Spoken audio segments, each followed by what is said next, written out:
This is NHTV2, North Haven Government Television, a service of North Haven Community Television.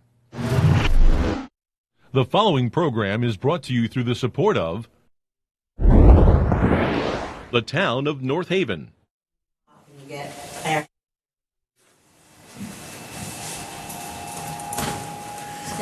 All right, good evening, ladies and gentlemen, and welcome to the June 4th Board of Selectmen meeting. I'm Mike Frieda, North Haven's first selectman, joined by our second selectman, Mr. William Piper, and our third selectman, Mr. David Cohen. Welcome, everybody.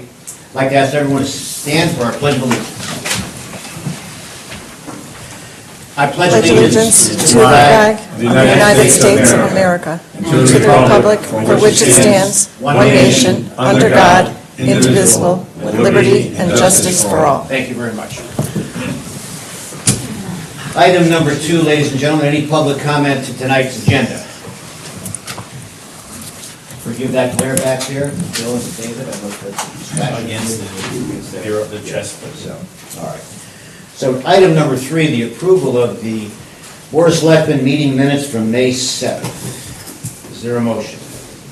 I'll make a motion to approve the minutes of May 7th, 2026. I'll second the approval of those minutes. All right, we have a motion, and we have a second. Any other discussion? Hearing none, we'll call for that vote. All those in favor signify by saying aye. Aye. Any opposed? Thank you. Item number 4, the approval of the Board of Selectmen meeting minutes from May 22nd at the special meeting. I'll make a motion. Oh, I'm sorry, Bill. I'm sorry, I'll motion to approve those minutes. All right. I'll second. I'll second. We have Thanks, a motion, we have a second. Any other discussion? Hearing none, we'll call for that vote. All those in favor? Aye. Any opposed? Thank you. All right, item number 5, first selectman overview. I just want to share some thoughts here tonight, ladies and gentlemen, and those watching on NHTV. So I want to start with the concept of public comment.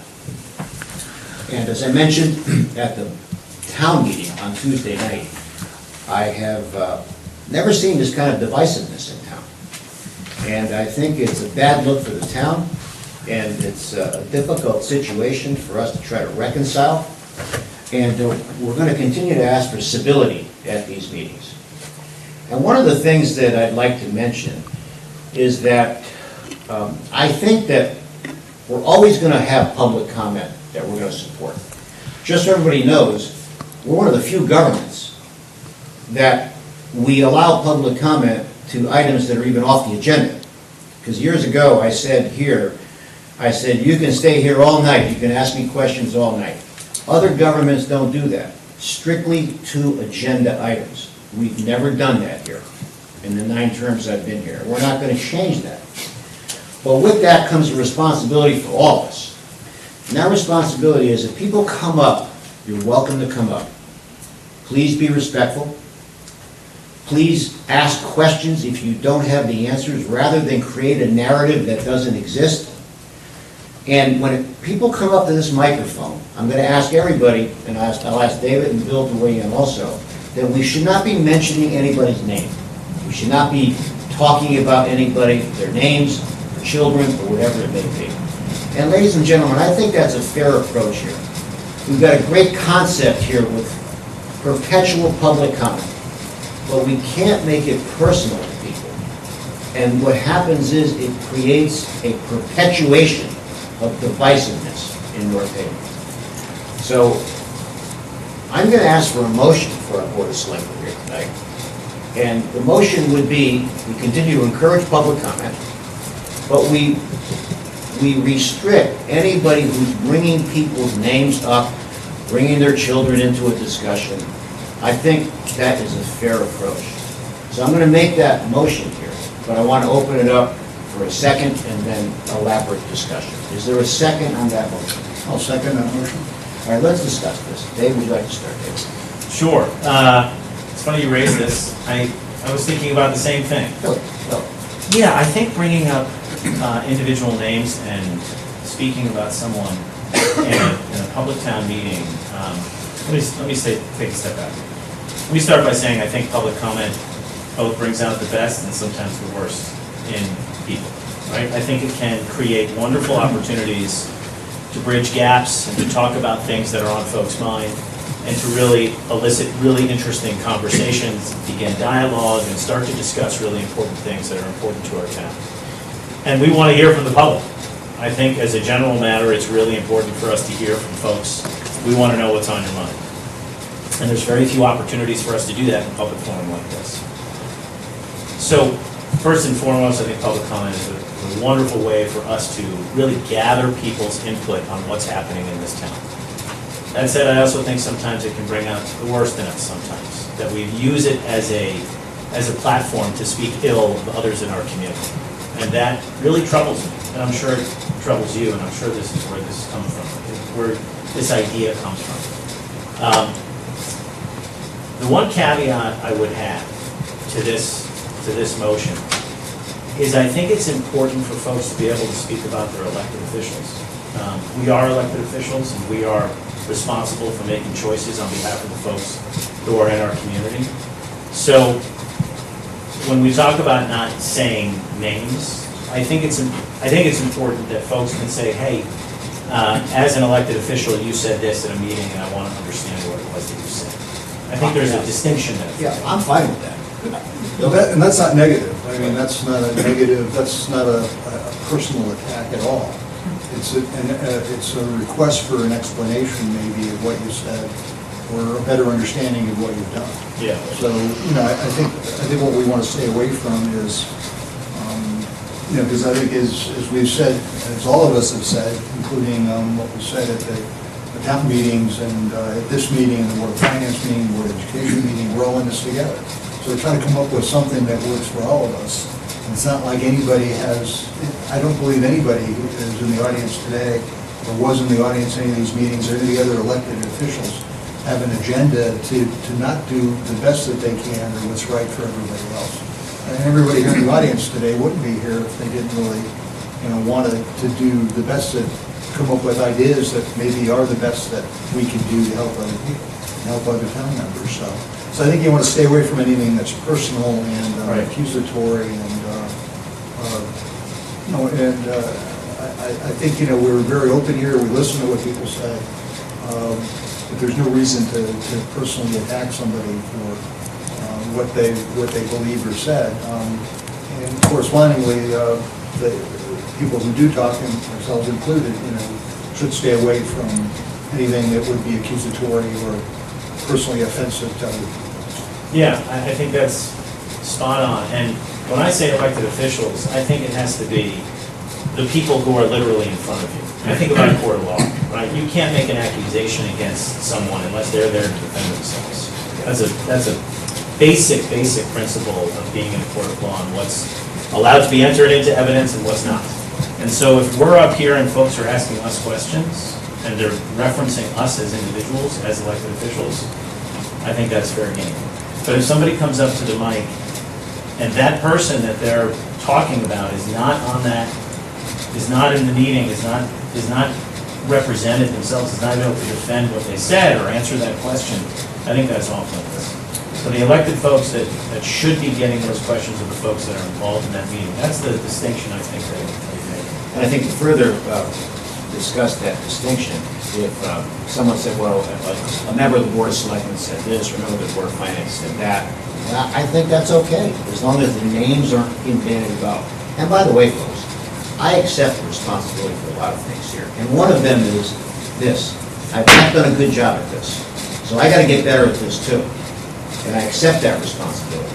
I'm going to try to set the tone on this for even other meetings, including town meetings. It all starts from the top, ladies and gentlemen. A lot of times, we get wrapped up and people want to talk and you want to cut them off, but that has its own unintended consequences. So I have to do a little bit better job at this, and I accept the responsibility for that.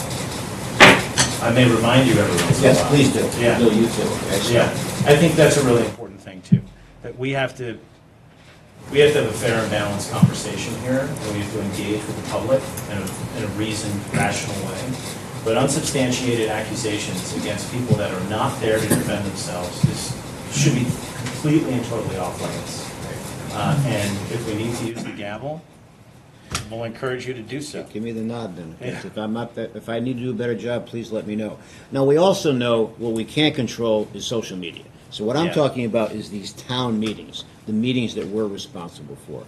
I'm all over social media, ladies and gentlemen, and the misinformation out there is striking. It is so, it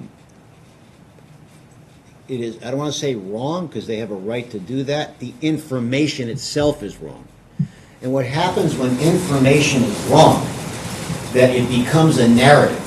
And when the narrative is impervious to someone like me getting on social media and explaining the situation, as an example, what's going on this solar park that's being built.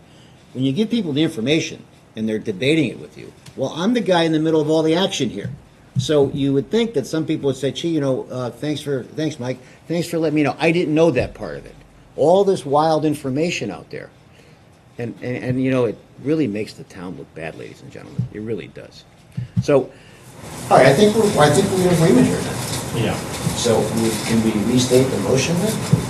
Well, the other thing too, just maybe as a final thing too, and it's so very difficult for so many people, I think, to know about a lot of the things that Mike has to be involved with and the different boards have to be involved with, because things are complicated.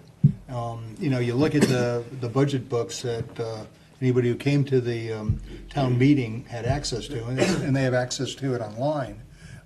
But it goes on for pages and pages, and unless you actually are used to looking at it, it's not like it could make sense necessarily to everybody.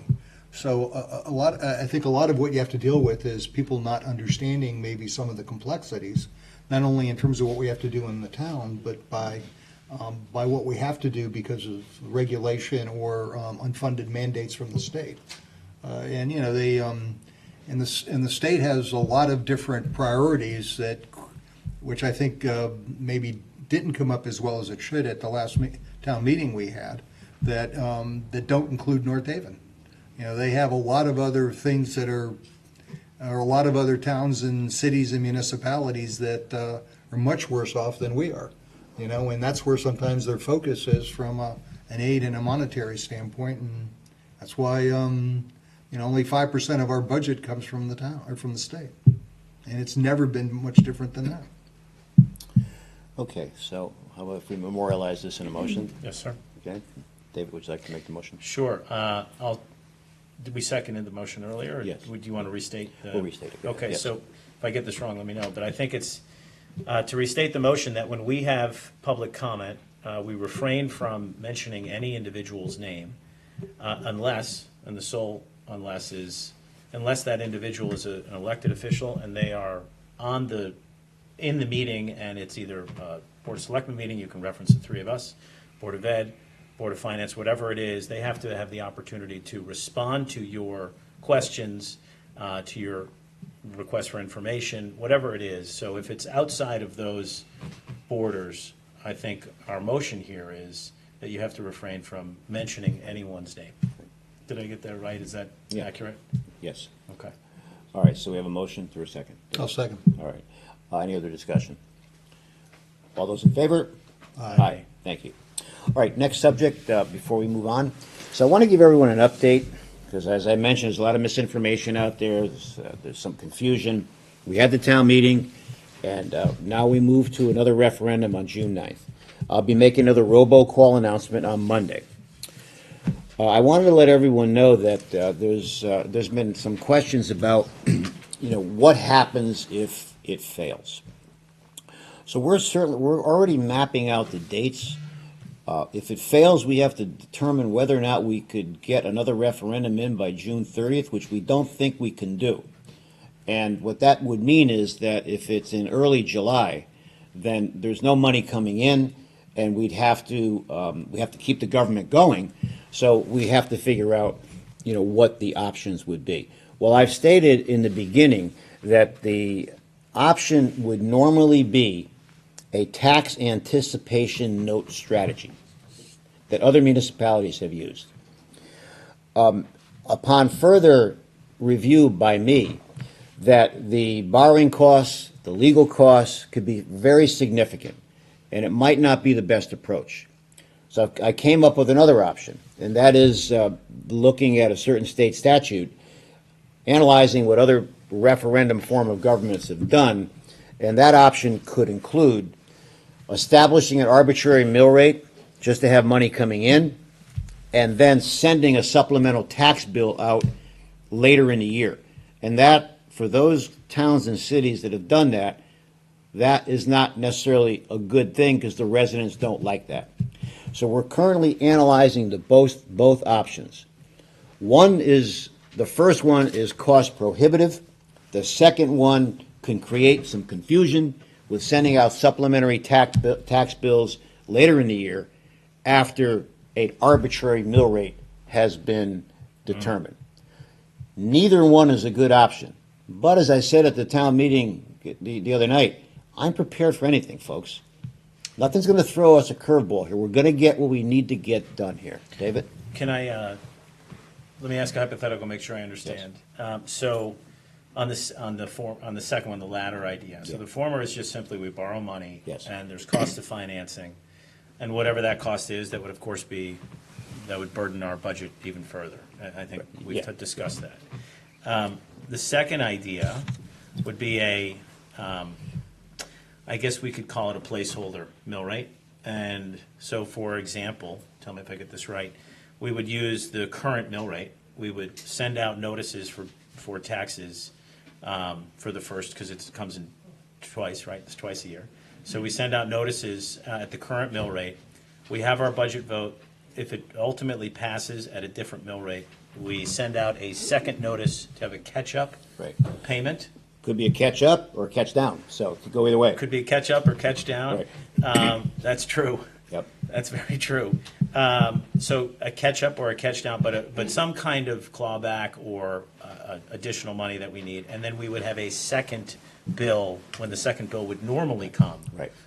At the then current mill rate. Right. Is that correct? Yeah, that would be Okay. the second option that I've came up with. I was on the news on this option also on this. Well, one last point. Now we haven't figured. That would only apply, a second bill only apply to somebody who had a mortgage.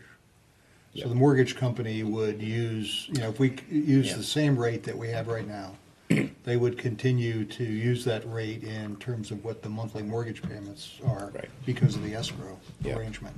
So, I think it affects people who don't have mortgages anymore, and are paying in July and January twice a year versus somebody having a mortgage. I think it's less of an issue for homeowners that still have mortgages. Right. Yeah. Now, I'm looking at a possible third option. Not sure if we can do it, but we're just trying to come up with options in the event this doesn't pass. There might be one other option, and I'm going to stress the word might, and I'm not certain about that. We're still doing the research. There's an unintended consequence to this, that we send out one bill in January, once everything gets done.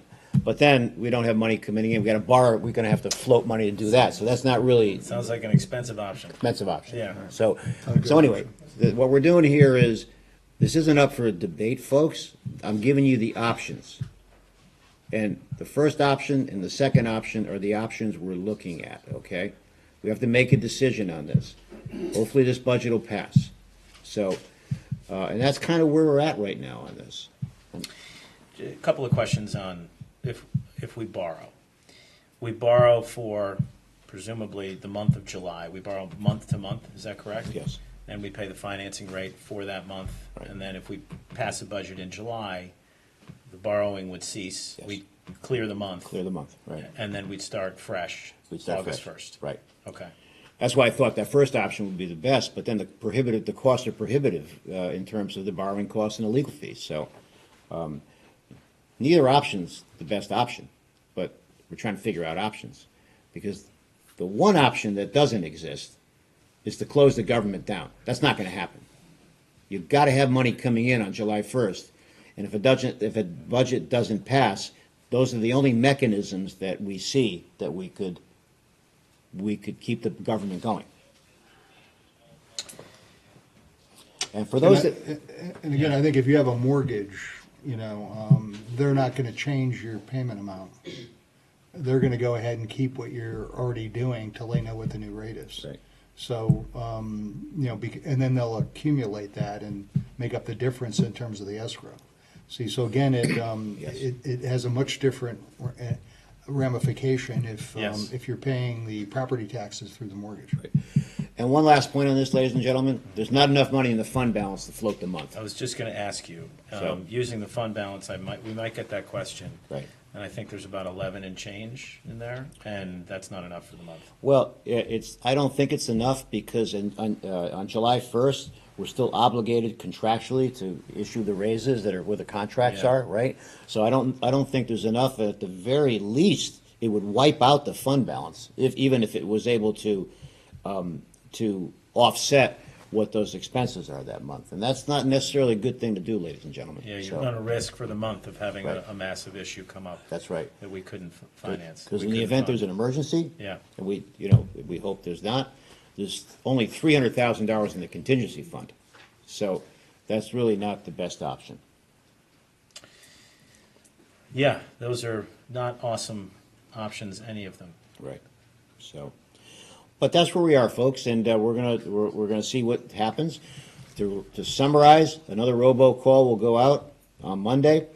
We have of course, the referendum on the 9th, and we're just encouraging everyone to come out, because even with all the publicity on this budget, with the 2 robocalls, we only had 20.5% turnout, Yeah, which is higher than previous years, but that's really something when you think about it, right? yeah. It was, materially higher than previous Right. years. Last year was a big number, and I think it was about 13.5%. Yep. If that's right. And years prior to that, I think on average, we were single digits. So I think the message is, if you don't come out to vote, other people are making decisions for you. Yep. That is the message. And so coming out to vote is vital to our way of how we govern this town. Participation is mandatory. I hope I also cleared up Tuesday night, this, shall we say, conjecture that it was done purposely because of the concerts. You saw the slide that night. We mapped it out. Valerie spent a lot of time on this with me. So I hope we cleared that up also. I was actually curious, what would be the concern? That people would be on the green and they would want to come and vote? It's just unclear to me what the conjecture was. The conjecture was that we had the town meeting to not have as many people show up at the town meeting because there was a concert that night. I think the opposite would be true. I think so. They're right? down the street. Right. So, and then we have the concert series are set. I set that with the Park and Rec director, in October, November, January at the latest, right? So even if anyone thought that, well, how come there's a referendum on a concert night? The concert starts at 7 o'clock. It's right down the street from the voting booth. And the polls are open from 6 in the morning to 8 at night. Yeah, it doesn't, I don't follow the logic, but That's the logic of the conjecture. yes, Why the logic conjecture, of the right? conjecture. Yeah, And I think you've explained, Mike, how all these, subsequent dates have been really set by statute in terms of we had to go through all these necessary steps and to get everything done as soon as possible. And actually, hopefully, next week, if the budget does pass, then be able to actually create for people who are, and like for the mortgage companies to know what they need to escrow, but for people who don't have mortgages and have to pay the bill, to get the bills out accurately. So you don't have a very, long period of time, for the tax collector to send out the information necessary to all the parties, so that there's accurate billing going out. yeah. So I think this is all based on doing it as quickly as possible. And had nothing, and to do it as quickly as possible was more important than worrying about whether it conflicted with an event on the green. Absolutely. And just to touch on that point for a minute before we move through the rest of the agenda, I think it's important to talk about the day after, right? Bill is talking about the mechanics of the day after and how folks are going to manage their bills and talk to their escrow agents and make sure that they manage that, and their escrow agents will have to keep up to date on that. But the day after, in terms of this town and what's going to happen in this town, and I think the conjecture is emblematic the conjecture that we just spoke about is emblematic of just a general feeling in town of anger and pain and disappointment, and people feeling that either their government isn't working for them or working hard enough for them, or the answers they're getting aren't satisfying, or anger about the process. Right, the other night we heard a lot of anger about the process itself. But the core here from everyone that I'm hearing from, and the core I'm sure from a lot of people you're hearing from, and you too, Bill, is just a lot of pain, a lot of anger. Okay. And so the day after this budget hopefully passes next Tuesday, we have a lot of repairing to do. We have a lot of healing to do in North Haven. There's a lot of work for us to do as a community to figure out how we do this better. Because there is definitely ways that we as a community can do this better. Because as you said the other night, you feel like we're on a precipice, that you've never seen the anger, the division, the way it's been these last couple of weeks. And I can tell you that I see it too, I feel it too, and on all sides, there is just deep anger. And we have a lot to talk about, and we have a lot to address, and we have a lot to heal. And I think we need to make sure we heal as a community, and we do it together. So to that point that David just mentioned, for those that weren't at the meeting the other night or hadn't watched the meeting, I started off by talking about this very issue. And I told the audience, and those watching on North Haven TV, that in my view, we are, as a community, together, walking a tightrope. One side is hate and one side is hope. One side is ice and one side is fire. And it's a tightrope that we can tumble either side. And I hope that we end up on the side of hope for the future, because there's so much divisiveness right now. That's why I used that metaphor the other night.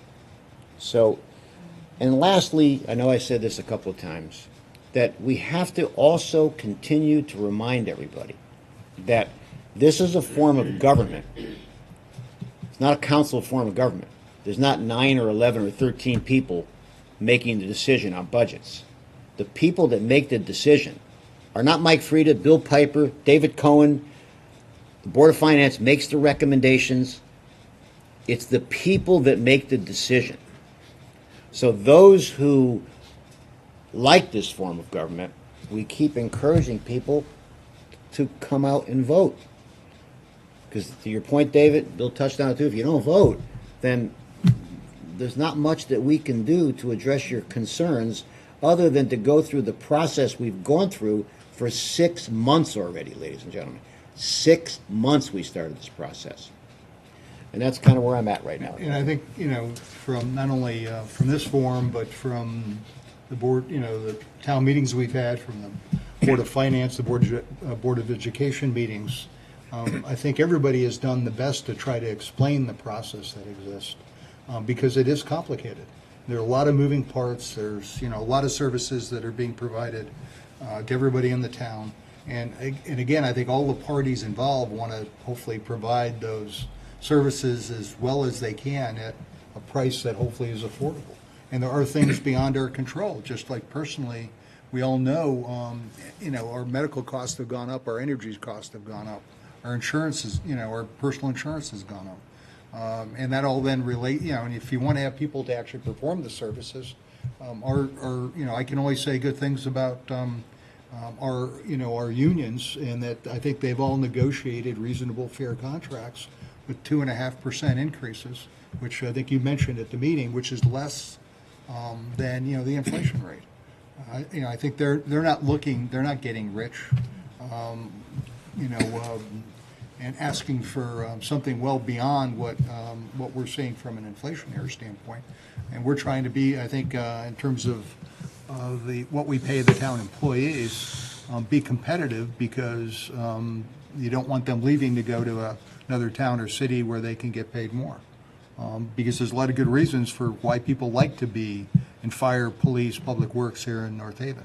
And I think we have good library, good community center, senior center. All those things are important, as well as the education. So, we all use those services in different forms or capacities.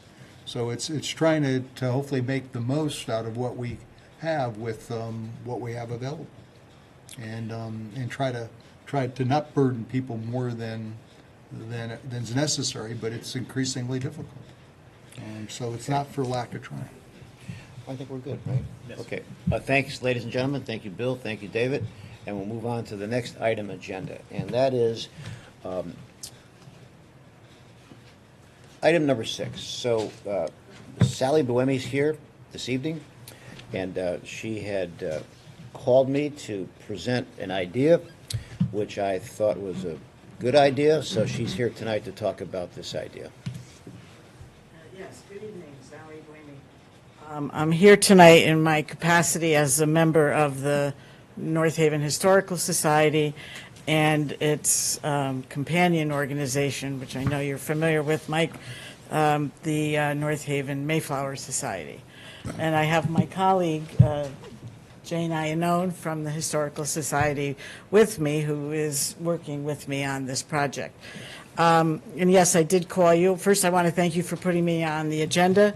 I did call you a couple of weeks ago with this idea, and I want to tell you that the idea came from thoughts that I had after meetings and discussions with the Historical Society about our July 19th, 2026 event on the Green to recognize the 250th anniversary of the signing of the Declaration of Independence and the founding of our country.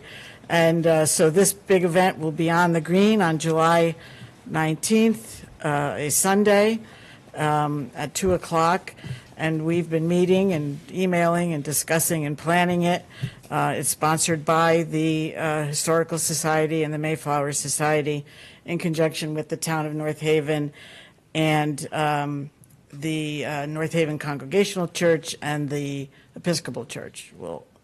And so as I was thinking about this event, it dawned on me that we do not have a memorial to our Revolutionary War veterans. We have the memorials on the Green to World War II, Korea, Vietnam, and post-Vietnam. And if you walk in the front door of the town hall from Church Street, in the foyer between the two sliding doors there's a memorial to the left for the Civil War with all of the North Haveners who participated, and to the right a plaque with all of the North Haveners who participated in World War I. So no Revolutionary War monument anywhere, and I thought, what better time to have one and establish one and dedicate one than here in 2026, the 250th anniversary of the signing of the Declaration of Independence. And I explained this to Mike on the phone, and he agreed it was a great idea. We still have to figure out, of course, with the agreement of the Board of Selectmen, where to put it. We're not quite sure yet what material it will be made of. We are hoping for bronze cast bronze, which is quite heavy. So folks will have to be consulted about where it can go, hopefully here in Town Hall. But I did want to, first I wanted to thank Jane, who's here with me. She provided me with the list of 90 North Haveners who fought in the Revolutionary War. And I'm going to provide you with those names. And please excuse the rough draft, but that's all that we have right now. I'm going to give you each, if I may, approach. I'm going to give you each one of these. Hold on. Those are the lists, and that's what is the original proposal. Okay.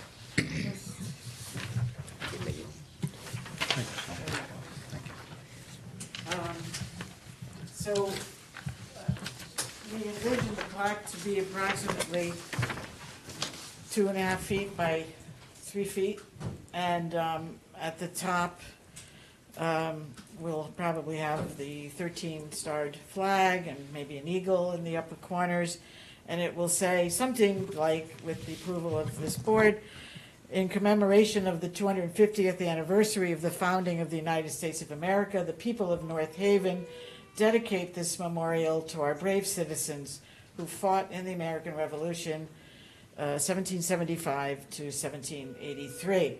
And then you'll see that I have 3 columns here. That would be the 3 columns that you see typed on the list of the 90 individuals, so there'd be 30 in each column. We're going to switch the names. This list you have has last name first. We're going to switch that around and have first name and then last name. Notice all the Blakesleys, Brackett's, Todd's, and Pierpoints, all Pierponts, all Thorpes, lots of streets that we have in town. You'll see that I have 7 asterisks on the arrows for where the names will be. Those represent the 7 North Haveners who died in the war. We'll have a little asterisk saying, as we have in all of our other memorials on the green, that they were killed in action. And then it will say at the bottom, and I hope that we could do this dedication on Veterans Day in November. It is a Wednesday. Perhaps the Board of Selectmen could change their Board of Selectmen meeting to that day, and if we do it here, or we would just have a ceremony itself.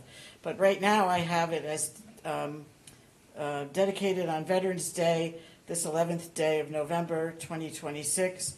Michael J. Frieda, First Selectman, William J. Piper, Second Selectman, David A. Cohen, Third Selectman. So that is what will be on the plaque. That's what we envision, if you approve that.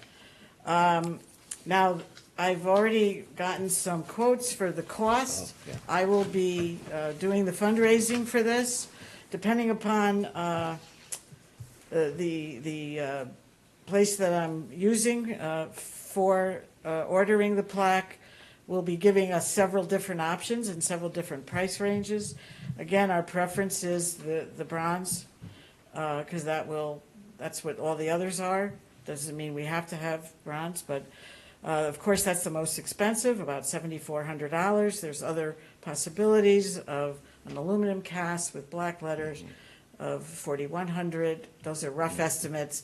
They're waiting for me to give a final look of what the plaque will be like, and then they will space it out and give me a price, and then I can contact you. Yes. So that is what I decided. I thought a lot about this, and on the 19th, we're going to be honoring the Declaration of Independence. We picked that day because our research tells us that is when the Declaration of Independence was read on the North Haven Green in 1776. Because after it was signed on the 4th of July, copies of it were dispersed throughout colonies and read. And so that's why we picked July 19th. And again, Jane will talk a little bit more. But the Declaration of Independence, in my opinion, and perhaps you'll agree, first of all, it's one of the most historic political documents in the history of mankind, in my opinion. Monarchies were still the rule of the day, and this was a tremendous break with a monarchy for people to rule themselves, kind of unheard of. So it was, to me, the Declaration of Independence was like a dream. But the Revolutionary War veterans made that dream come true by winning the revolution. And so that's why I feel that it is important, and I know you share my feelings, Mike, that we have a monument here in our town, especially in this special year. Yes. So I will give you an update. I don't know whether I would have to just do that through your office or have to come here again. We can do it both ways. We'll figure it out. But figure that out. I need probably another month to get some estimates. They said as long as they have, first of all, do you agree about the dedication ceremony being on Veterans Day? Yes, I do. Okay, because that's important to know, because I need the time to raise the money. Right. And as long as the place I'm using has the final order by early September, they'll have it ready by November 11th. Okay. So we have time, Yep. but, I've got to decide and know how much money I've got to raise. So that's why I'm going to try to have it nailed down in about a month, because I'm going to need a couple of months to raise the money. Well, look, Sally, when you called me on this, I think you heard right away that I like this concept. And you filled in a lot of the details here. I think you did a nice job here tonight. I really do. So we'll open it up to David and to Bill, because I think that it's a great concept, and it's something that that's probably been needed now through the years. Right. So, David and Bill, I'm going to leave it up. I'm going to open it up to both of you. Maybe knowing just like for Memorial Day, the American Legion Post has a Veterans Day ceremony on the green.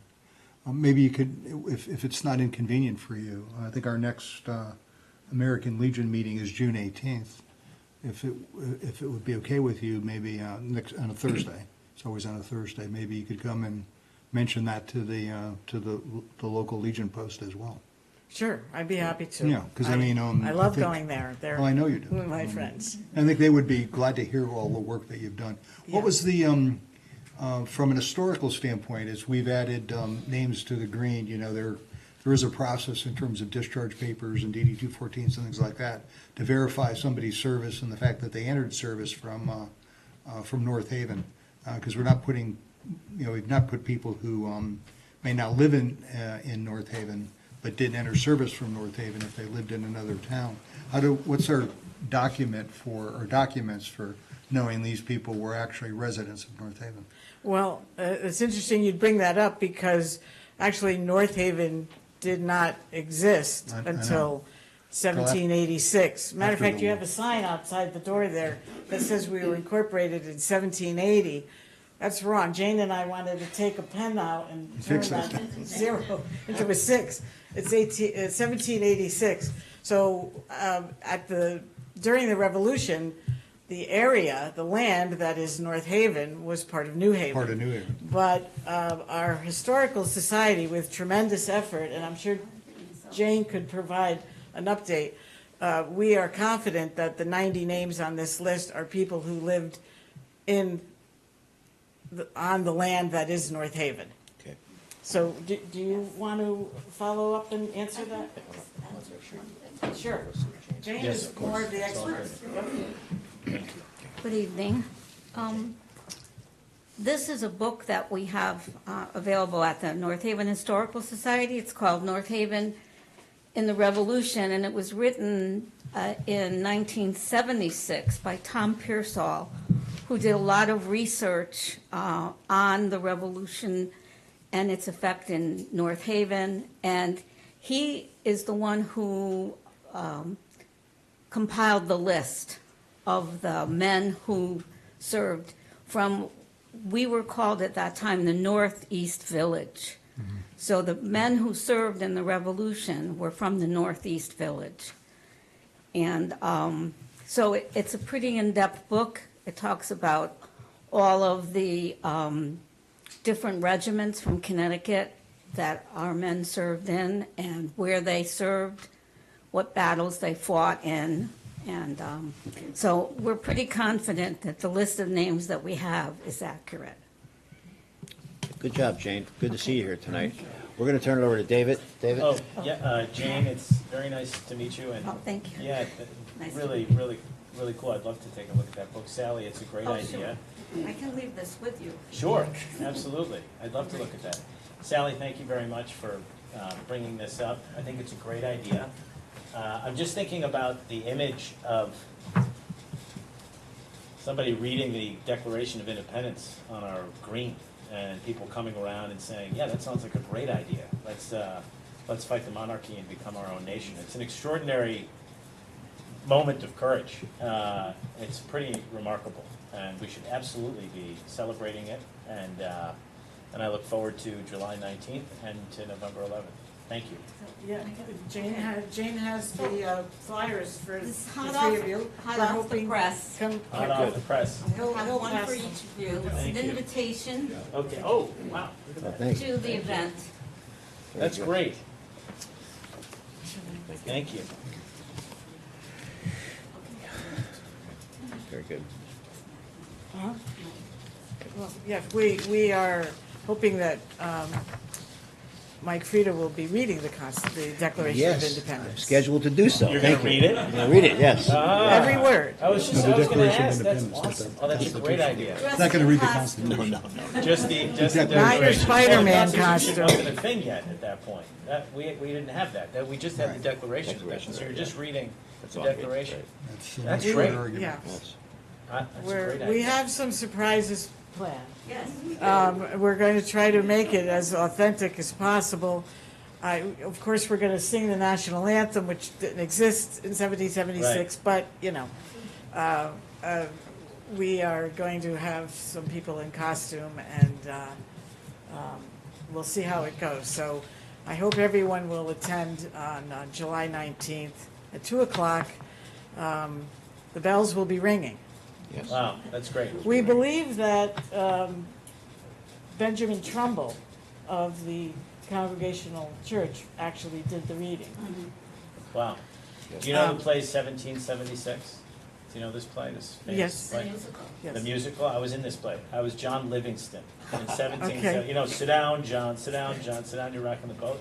I was the Pennsylvania guy. And so if you need that to be read, I've memorized Okay, it. you have that. I'll bring that to the committee and see if that will help.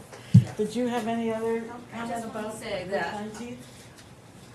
we just hope that this will bring the community together.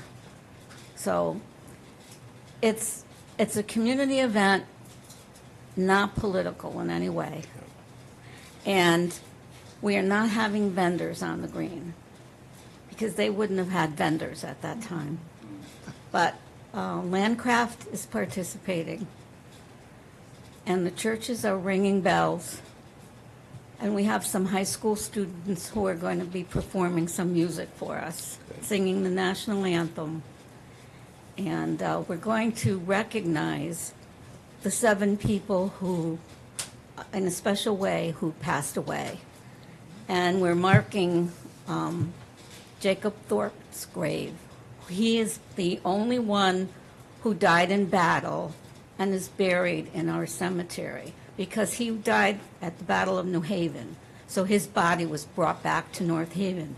The other 6 died on battlefields all over the Northeast, so they're not buried in North Haven. So we're going to plant a special flag at his grave, the 13-star flag. Okay. Nick would be very proud of you tonight, Jane. Thank you. So, And we're still in the planning stages. We have another meeting next week with various people from the organizations that are involved, and we'll probably come up with some other ideas, I'm sure. And we hope to have it about an hour program, no more than that, on a hopefully hot, sunny July day. okay. Okay, All right, thank you. Thank you both. Thank you very much. And you're going to put something in the advisor too, right? Oh, Yes. give them all publicity. Oh, good. And we have other flyers that are larger that we're hoping we could leave here and have them Yes. posted on the bulletin board Will or do. wherever. Yes, one thing I wanted to say about, we are going to be having a special flag ceremony, and I hope that you 3 will be attending. Have you seen the big, huge branch that fell down from one of the recent windy nights? It's very near Jacob Thorpe's grave. It's in the, wait a minute, northeast corner along make- St. John Street. Make a note of that, There's Valerie, a okay? big, huge branch down. We just and- had those trees inspected, I have to tell you, just about like Yeah. 3 or 4 weeks ago. Well, We it was a had- windy night. Yeah. You know the night I'm talking about, not too long ago. Yeah. But we just did that So, on there's, the green.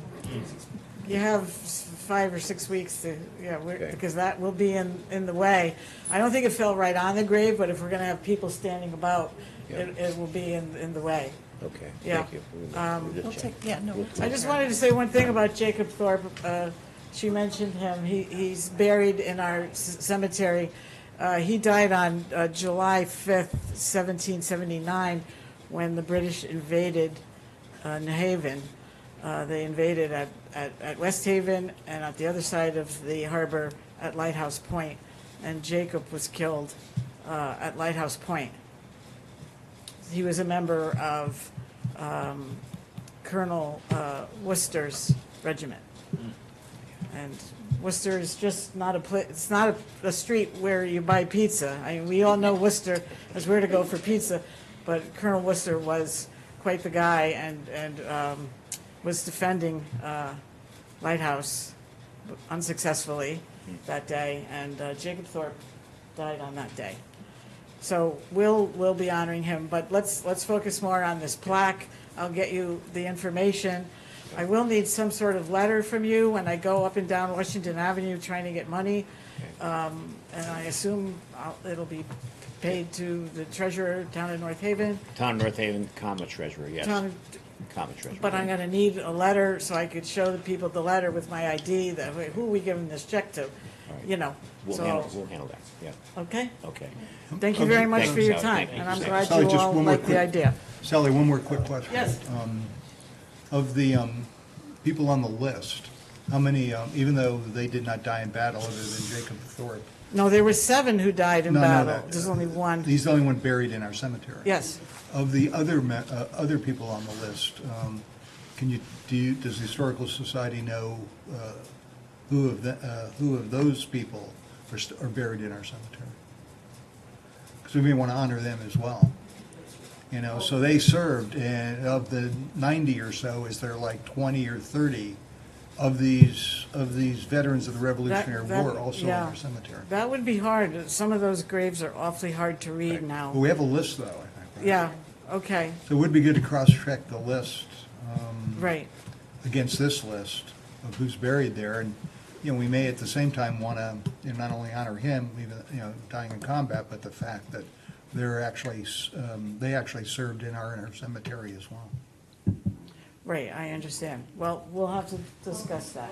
We'll have to look at that. It would be interesting to know, you know, that maybe, and then, you know, that there is a sizable number of them that are still with us. Yes, because there's 90, we weren't going to be reading the list of all 90 on July 11th.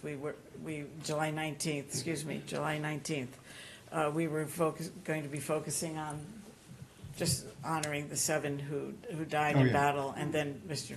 Thorpe. I was thinking more too in terms of the Veterans Day. Yes, That we, yes. you know, could, Well, on Veterans Day, they usually put flags at right. the 1812, War of 1812, everybody's, Right. yeah. Okay, thank you. Okay, thank you, Sally. Thanks, Thank you. Sally. All right, I'd like to turn the rest of the meeting over to David and to Bill. Next item. Bill, do you want to do number 7? Next item on the list is property tax refunds. No, number 7, Oh, I'm please. sorry, I didn't have my glasses on. I'll motion for, let me put my glasses on so I can read it properly. I'll make a motion to accept the resignation of Cindy Golia, I'm sorry, 12 Stanton Road, North Haven, Connecticut, from the Conservation Commission effective June 15th, 2026. I will second.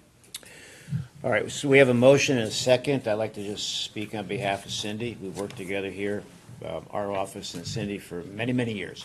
And her and her husband, Anthony, have sold their house and they're moving to Florida. She's going to be someone we're going to miss, and she was always so instrumental in this garden club. She's done a lot down through the years. Cindy, if you're watching, and Anthony, if you're watching, we greatly appreciate your efforts down through the years, and we will miss you. Okay, all those in favor? Aye. Okay, number 8. This is Val. So Val, do I need to read all of these or just one? No. One. I know. I have to do this now It's our every meeting. shtick. It's our thing. So we will be, there are property tax refunds. There are a number of these. They are all very immaterial. I'd like to make a motion to accept all these property tax refunds under number 8. I will second that motion. All right, we have a motion and a second. Any other discussion? All right, hearing none, we'll call for that vote. All those in favor? Aye. Aye. Thank you. Okay, item number 9, that's, I guess, me. Next regular meeting at the Board of Selectmen, for the Board of Selectmen, is Thursday, July 2nd, 6:30 here upstairs in North Haven's Memorial Town Hall. We're at the point, ladies and gentlemen, for public comment. Just real quick, on public comment, if you come up, there are cookies up there. Anyone who speaks public comment gets a cookie. It's to put you, on the conversation we had earlier, it's to put you in a good mood so that you are kind and compassionate and thoughtful. So have a cookie. I already have one, does that mean I have to speak? Yeah, no, you don't have. All right, we have David Yacarino, our state representative here. Dave? And the cookies have no peanuts or gluten-free, right? I cannot promise that. I saw some hands in the back. We'll get to you. Be careful. Yeah, be David, careful. how are you? Eat the cookies at your own. As always. You have a peanut allergy. Yes. I shook your hand. Well, good evening. I'm Dave Yacarino, 1804 Harvard Turnpike. I generally don't come to the selectmen meeting, and I give you a lot of credit this right here. God bless you. I'm listening to it, and you do a lot of good work. I'm here about a public comment, but hopefully people will pass the budget Tuesday evening. I know how difficult it is to pass the budget, and we do it every year in the Capitol. And it's a difficult decision, but I think we have to move forward in our town. But I'm here really for a good friend of mine, and I do agree with Jane Susan. We need to be unified. And we have a great community. I grew up here, wonderful people, and to be good to each other and love one another and be kind to each other. And that's why I'm here. There's a good friend of mine, Adam Srott. There's been a lot of talk about him. I've worked and volunteered with Adam for 20 years in this town through the school systems and other charitable foundations. He's a great person, a good person, and I just came here in support of a friend of mine that things were said about him that are not true. And I just want to make it clear he's a good person and a good man. And social media could be very divisive. I did a video about it a couple months ago. Of course, I was attacked for doing that about being kind. But it's really about being good to one another, being honest. And to really honor the work that these three men are doing for our community. You work really, really hard. And for people to be fighting like little children, I think it's despicable sometimes. So that's all I have to say. And just be good to each other. And I give you a lot of credit. Sitting here listening to this, I haven't been to a selectman meeting in, I think, 17, 18 years. I think when we first learned, I was actually 20 years. So I give you all a lot of credit. And Valerie, of course. Thank you, Dave. That's all. Thank Just you. be good. Be good to each other. Just a quick response to Yes, sir. Dave. I love these meetings, I really do. I And can see it. I love it.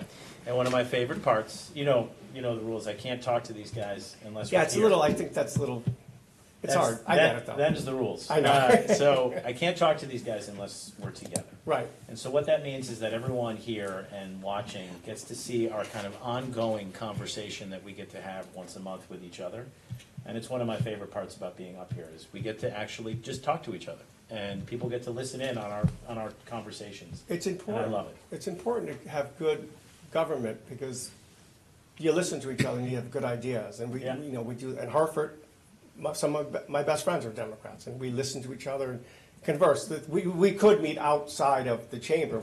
Unfortunately, you guys can't. I was just talking to your neighbor Rich about it today. Yeah. I don't know the rules, the statute in town, but I think it's good to have that conversation. Yeah. And I can see it, you work well together, and of course, Bill's like the anchor over there, but That's very kind of you. a good anchor. But that's it, but I give you a lot of credit. I mean it. Thank you. Dave. Thanks, David. All Thank right? you. It's Thank good to see you. Good seeing you. Thank you. Okay. But yeah, Yes, and over the years, I think there have been occasions where after the meeting, or maybe somebody's even during the meeting, I thank people for coming to the meeting. Yeah. Because we have 15, I've counted, I think we have 15 or 17 people, and we count our representatives from the police department here tonight. It's nice having people come because it's so much easier to watch us on TV. But then they don't get to interact with us and ask us questions and make us think about things or respond to things which I think are important to the people who are watching us on TV. Or can't watch it on TV right now, but will watch it later. So I think it's such a big advantage to have people here and interact with us so that the people at home can actually, actually probably have even a better understanding or have their own questions answered just by the people in attendance here. And it's not practical, unfortunately, I think, to have people call in. I think we've talked about that over the years. It just would be, it just wouldn't work. But, so it's very nice, and thank you. I think my thanks and our thanks for everybody that's here tonight. Mike is out there everywhere, which is a good, we're together a lot, and that helps a lot for the community. So, anyway, God bless you all, and thank you. Thanks, David. Thank you. I'm not going to have a cookie. You know what, who brought me up? I did. They're delicious. He didn't spike me, didn't he? I had one, they're awesome. right, thank I you. shake your Dave. hand, too. Thank you. Yeah. Thanks, Dave. Thank you. Okay. Any other comments? Okay. Okay. Okay. Sue and then Mary White, okay? If Val Warren gets up on Charles Court on drainage, I'm gonna need your help on that. I have multiple ones here. The first one is before the construction workers leave the building, as far as being done with fixing this building and renovating it, they might want to check this back stairwell door, because with nobody near it, it seems to keep whacking the door jamb. Just letting you know, because I'm sure you wouldn't know if you weren't sitting there. I know the police officer back there does know. I also wish that, Mike, your relationship with Governor of Vermont could find a way to get North Haven the educational support that we need. I know Mr. Iacarino, I spoke with you. Oh, I didn't say I'm Sue Benvenuti. You did. I'm sorry. I'm sorry, Bassett Road, I didn't tell him. And I know that you tried to give formulas that hopefully were gonna give us a fair amount, and obviously they were shot down. But just putting it out there. And as far as the tax bill and the tax situation, if this does not pass, first of all, I don't understand why we cannot have another vote on June 30th, since it's exactly the exact same 3 weeks, including one-day holiday, as from May 19th until June 9th. But, We might be able to, but we would not get the bills out before June 30th. okay, So that's part of the issue. okay. And the other thing on the billing, I wholeheartedly think that the town should really consider sending the bills out with a big letter in the front, on the inside, explaining that this is a bill that is with last year's mill rate, because this year's mill rate has not been decided yet. And you can even use one of those big stamps on the outside. Further information on this tax is coming. There's a way to word it so that, people, they're gonna see, instead of just little print on the stuff there. And I know you spoke about the calling people out at the meetings. When my comment was about the AD, I was merely repeating what was heard when I was at the Board of Ed workshop. There was a name that was used. I didn't even know who the AD was. And I was trying to just get the point that we don't try to reserve people's jobs, employment. We try to reserve positions. We try to save positions, regardless of who's holding that position. That was what I was trying to say when the man in the front row decided to call me out and say that I was calling somebody out, whatever he said that I did, a personal attack. And I said, it absolutely was not. I'm merely returning it and repeating what was told on the TV, in the room. And then after the superintendent had gotten up and made a comment on mine, I turned to him just like everyone in here does. If I say something and you respond to it after I start to walk back, we usually turn around and can respond back. And that's when the mediator said, no crosstalk. And I thought, you didn't stop. But that's what I'm saying, okay? And I am fully aware this is not the only town that has all these discrepancies as far as the budget goes. You and I both know that Guilford's on their third vote. I drive from here to Middletown a couple times a week, and I see that some towns vote school budget, some towns vote town budget, some towns vote both. And so it is going on, and it's not a North Haven problem, but North Haven happens to be part of Connecticut, which happens to be part of the United States, and this divide is throughout the country. This ugliness, this tearing people down is throughout the country. You don't know, like in the community center, we don't discuss politics. I know that that's code of ethics in the Guilford Community Center, you're not allowed to. I don't know if it's in the code of ethics in North Haven's, but we choose not to because we can sit there and play cards and not be on the same political views. And I can also be same political view on you, with you on one thing, but not on something else. So, I mean, to call North Haven, it's not North Haven that has this hate issue and this hope issue. I have hope. I have hope for this country because it scares me where it's going. To be honest with you, it scared me 35 years ago when I had a child because I saw terrible discrepancies in this world. And it scared my parents in 1968 when they moved us from New Haven to Guilford by pinching every penny they could to get us out where the riots were. And we actually had a police radio with us so we could hear what was going on. So it happens throughout. It's not unique to our town. We will never all be united. We will always have different opinions. That's what we were all given, separate opinions.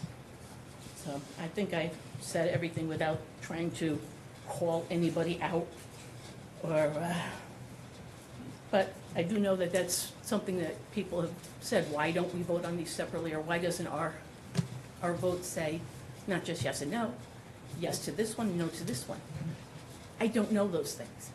Somebody told me a charter has to be changed. I don't know. Obviously, when I repeat certain things that I read online or that I thought I heard from the source, something got lost in the translation. So when I'm called out and I'm wrong, I admit it. I'm wrong, I'm sorry, and that's my apologies there. So that's me. Thank you. Mary White.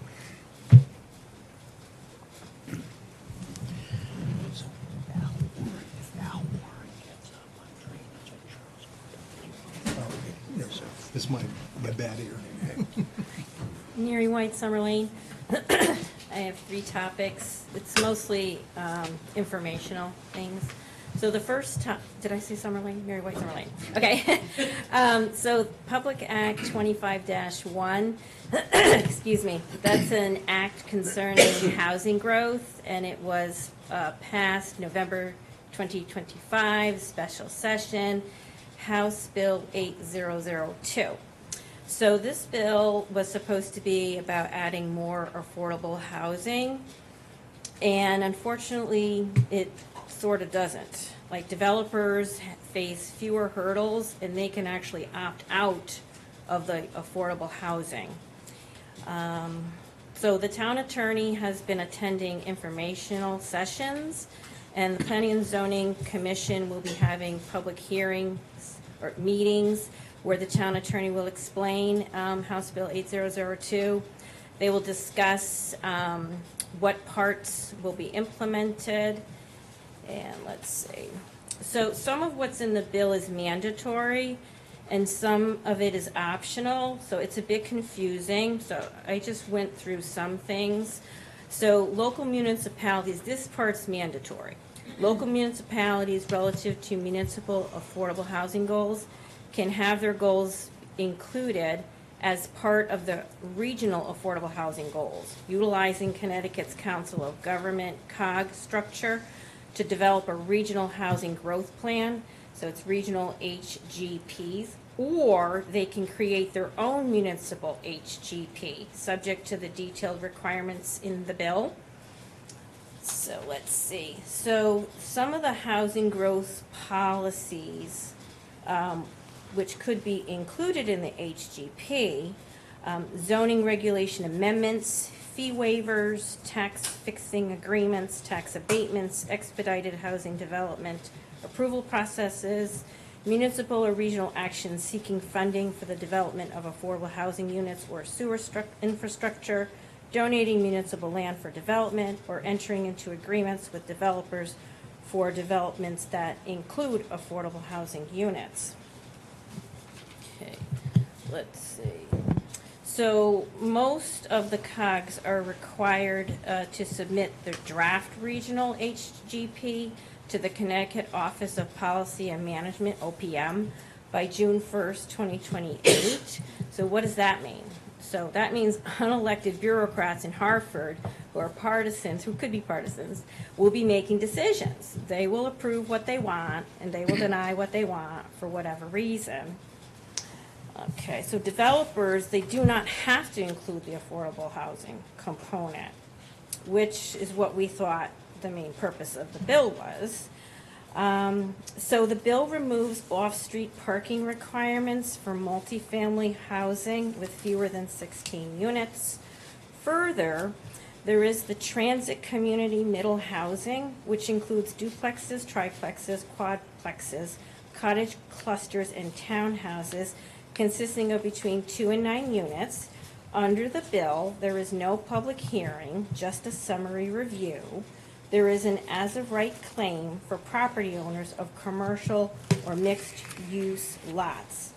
So this, I think, the skipping of the public hearing and just a summary review might have the requirement of if they put the affordable component on, but I'm not sure, so we'll have to wait and see what the town attorney says.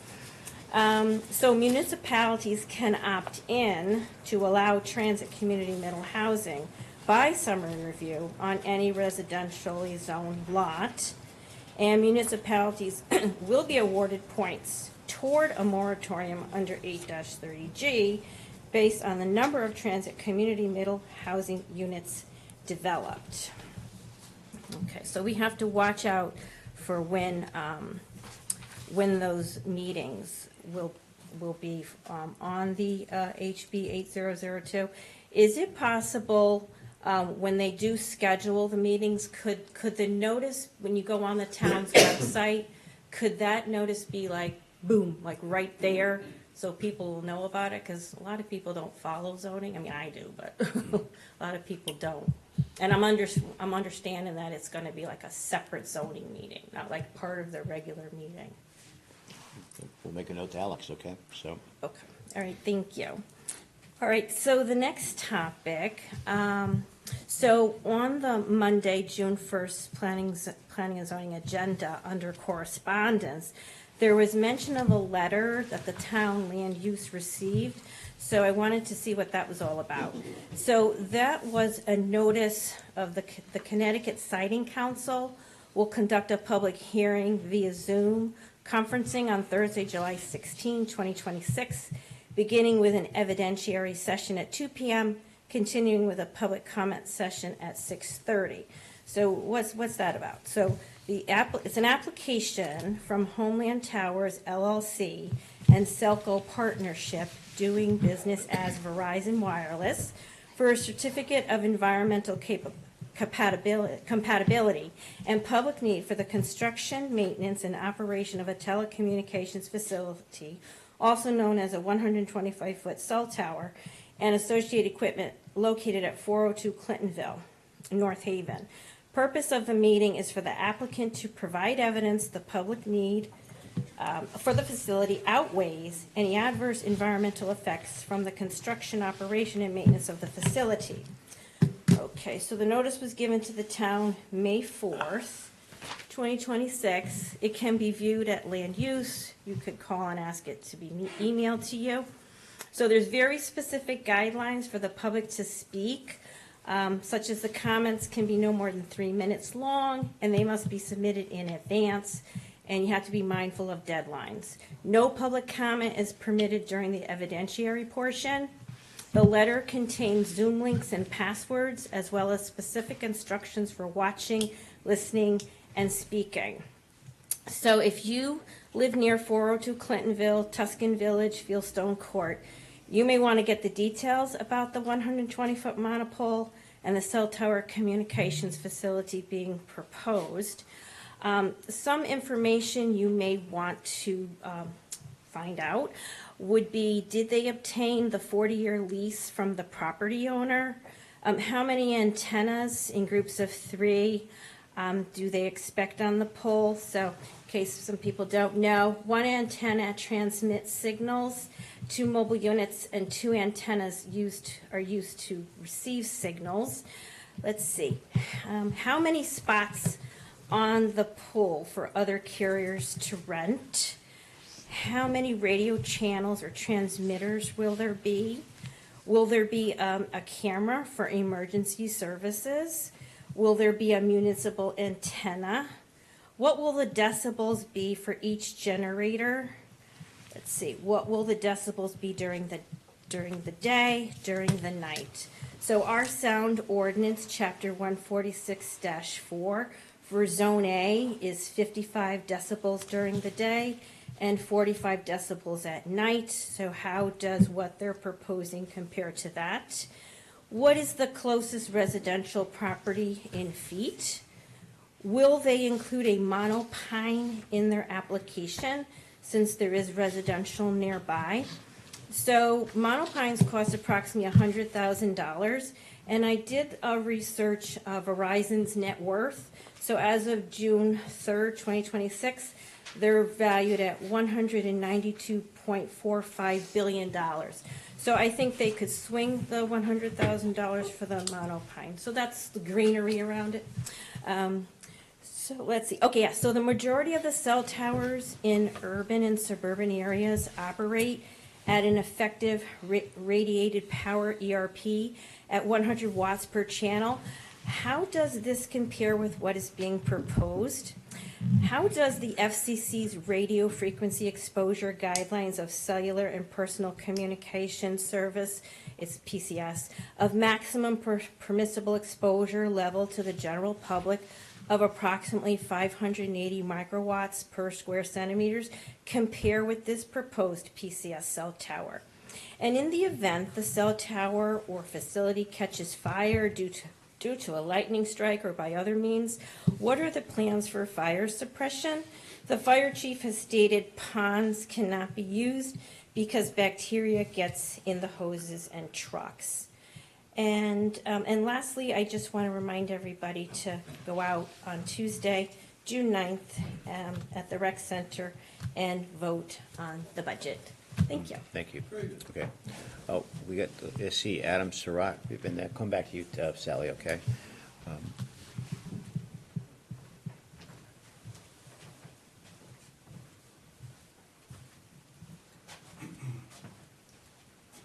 Adam Surratt, Allendale Drive.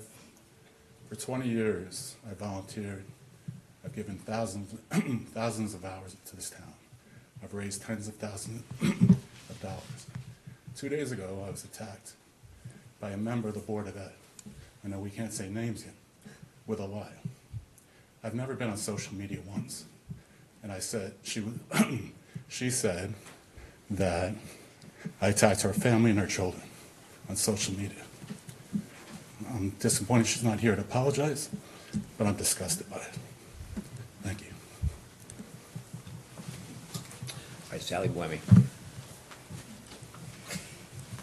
Sally Buemi, 5 Blossom Drive. I have a few things. I wanted to talk about the education cost sharing, because a lot of folks during the public hearings and at Board of Finance public comment talked about education cost sharing quite a bit. And, you know, and correct me if I'm wrong, in my education cost sharing is here in North Haven a revenue source. It doesn't go directly to the Board of Education. A lot of people think that if the education cost sharing grant went up, say, $5 or $6 million, that would go to the Board of Education. It does not. It goes into the general fund, and that means that right now we get about $4.4 million in education cost sharing.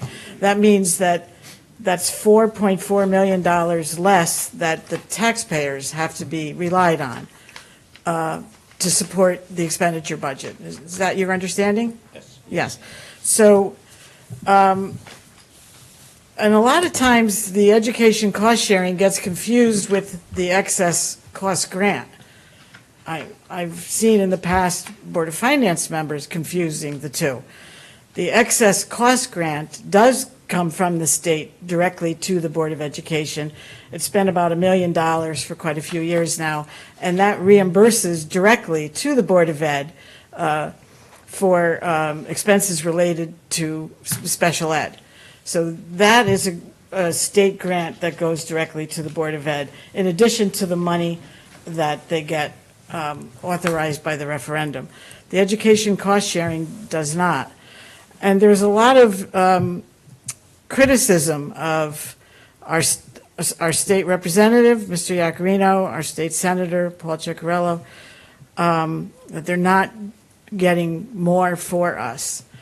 And I just want to share an experience I had a few years ago. I was at a public event, and I talked with a prominent state senator who I had known in my professional career as well. And he was a fellow Democrat, and I said, what's the deal with this formula? Why can't we change this formula and get more money for North Haven? And the way he explained it to me was, you have to think of the education cost sharing as a pie. And right now, that pie is about $2.4 billion.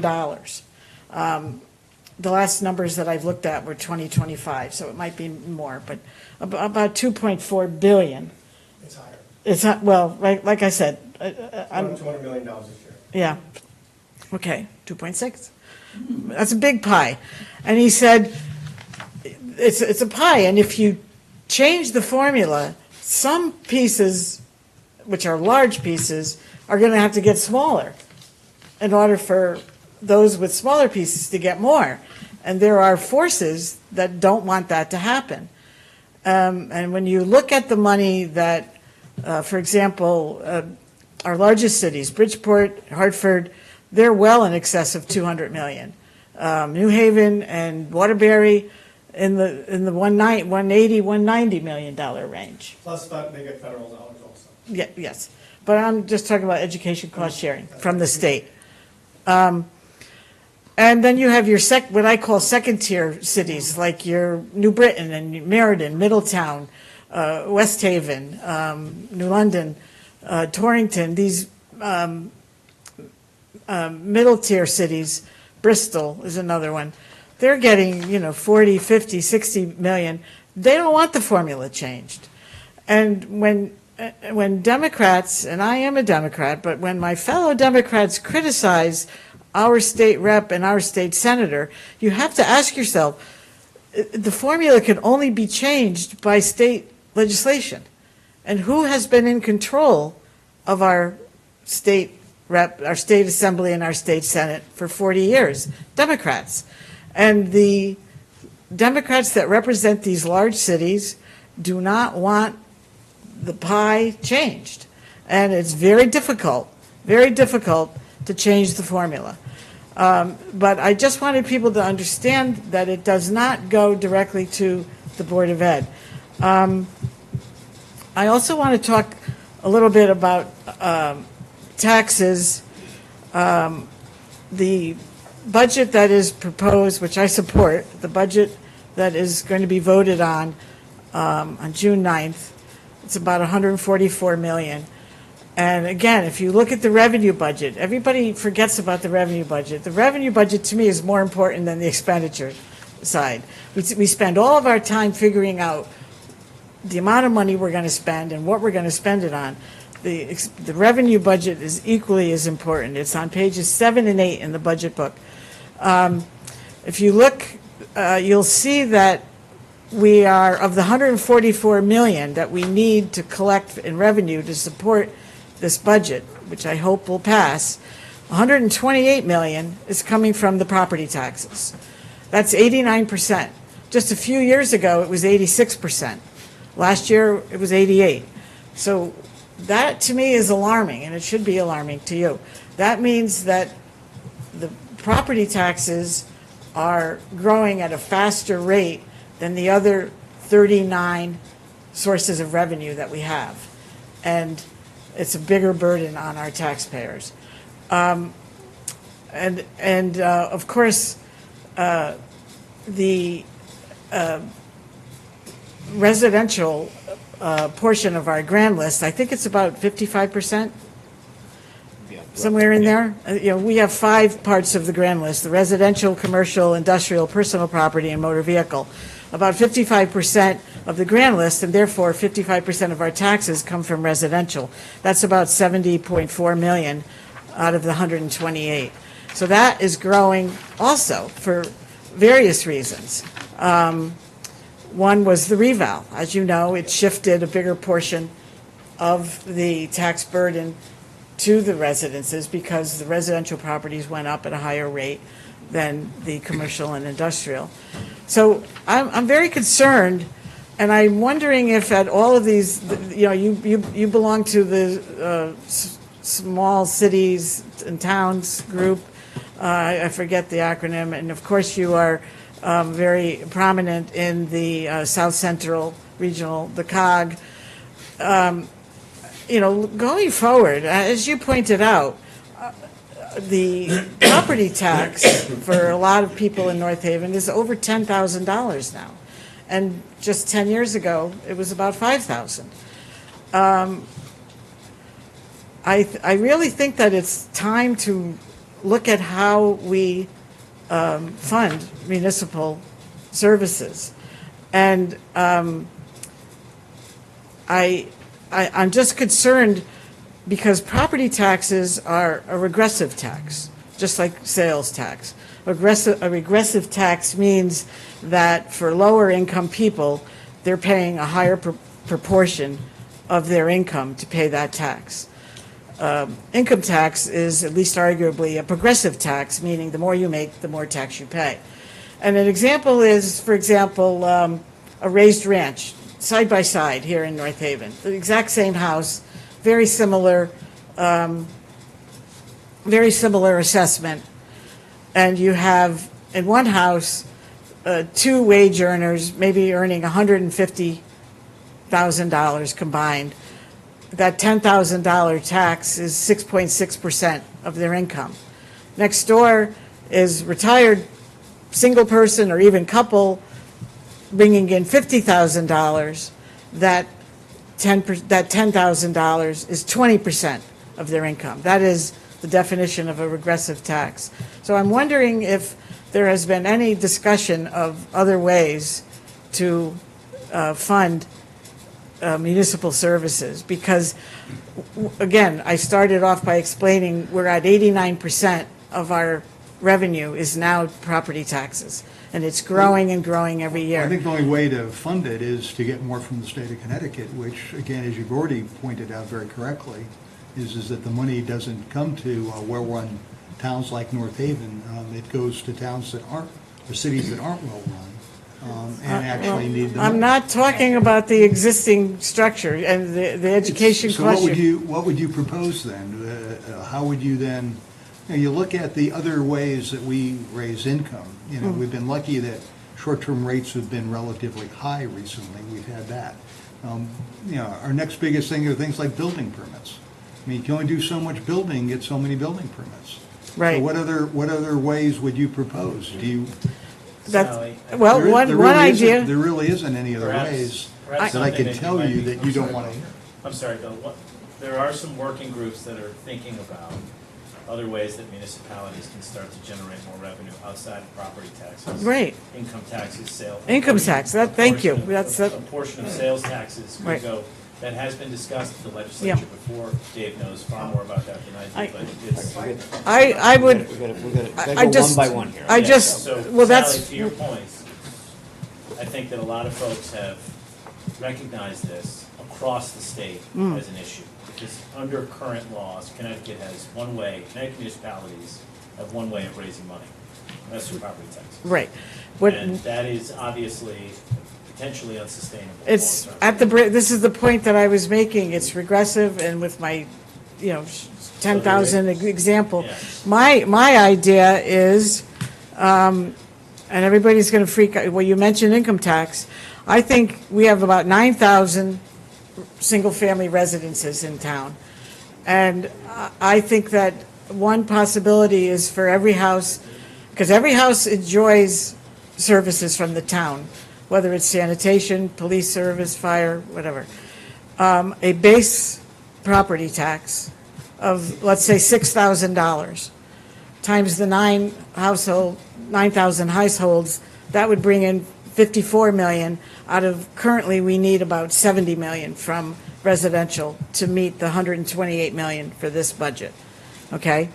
Because, as I said, 128 million is the total property tax, 70 million comes from residential property. It's 55% of the grand list. So if every house paid a $6,000 base amount, and then the difference, another 16 million, would be an income tax. So income, you could do a portion of sales tax. There are other ways to, so we generate sales tax in our community, obviously, but that is remitted directly to the state. So we could take a portion. It's been discussed. There are working groups in Hartford discussing it right now. Oh, I need to be closer? Yeah. Your microphone? Your microphone is not. Oh, sorry. Yeah. Thanks.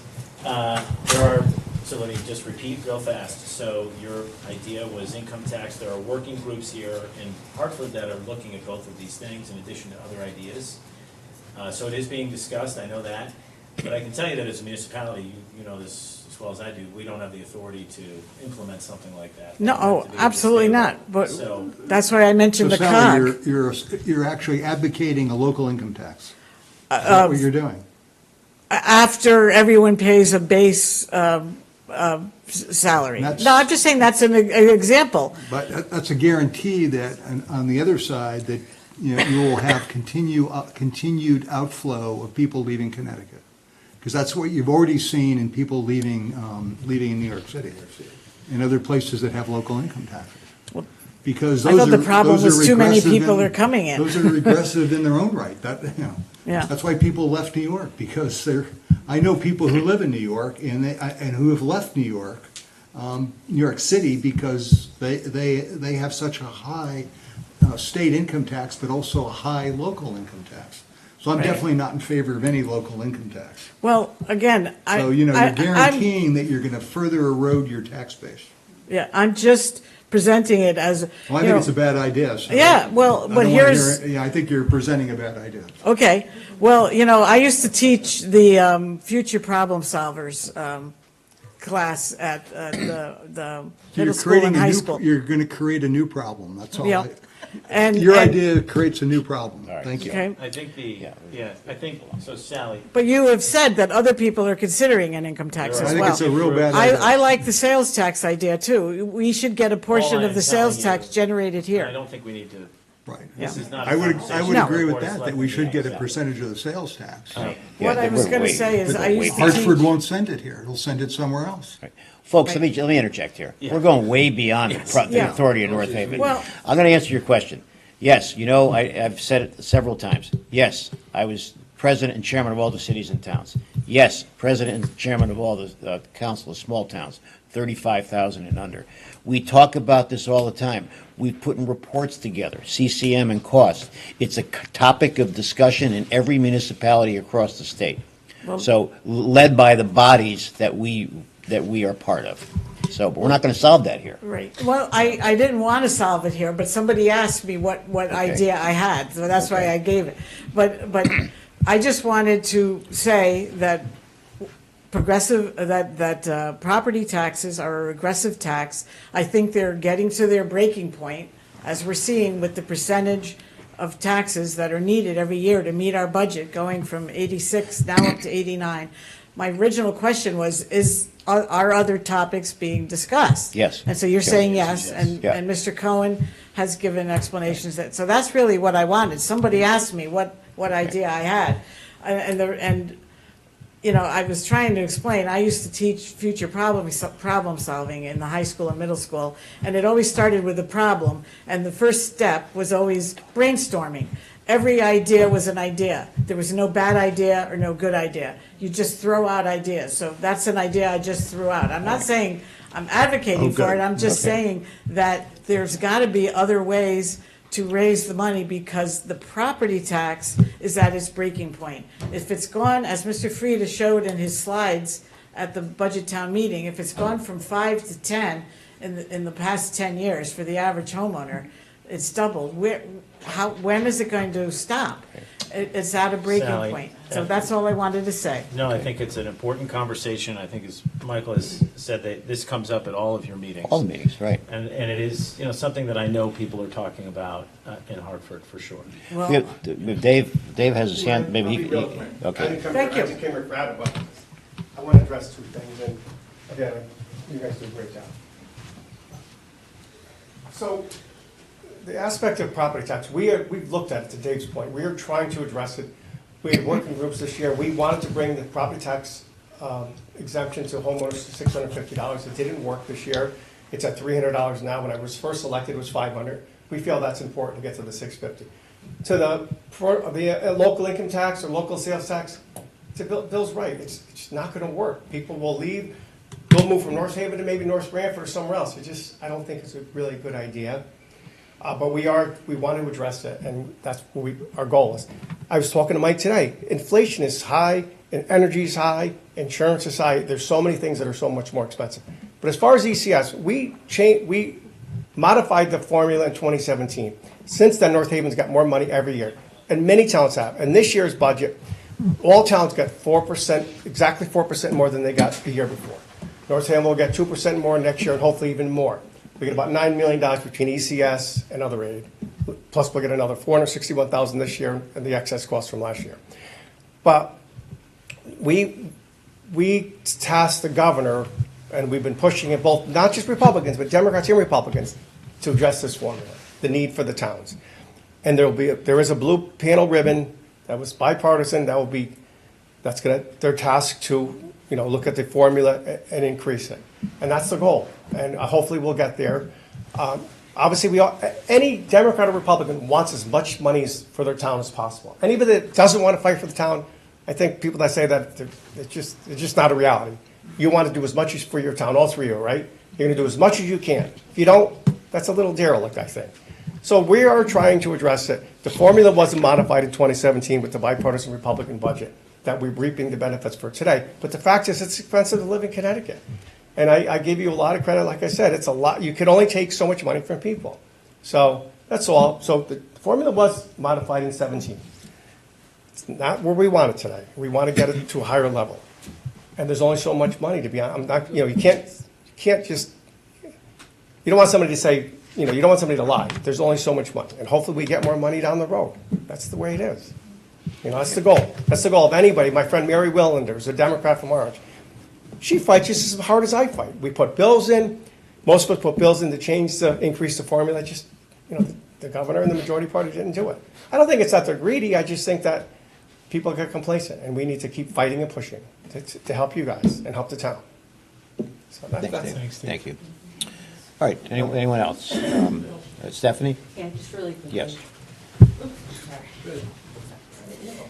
So just in regards to the robocalls. Please say your name. Oh, sorry, Stephanie Magnuson, 7 Manor Drive. Forgot, like everybody else. Thank you. Just really quickly in regards to the robocalls, after you said that the last time you were going to do the robocall, I did some digging because I realized that I was not signed up for robocalls. When we first moved to the town, my home landline was. And then we switched over and we no longer have that home landline. We all have cell phones and none of us ever enrolled in that. Oh. It took me a little bit of digging to figure out where on the website to enroll. Okay. I was wondering, and I didn't know if there's any way maybe at some point, and it doesn't have to be now. I know it's sort of prevalent because we're using it now for the voting, but maybe to put it somewhere more forward on the website that it's a little bit easier to find to enroll. I think so. Even for a short amount of time.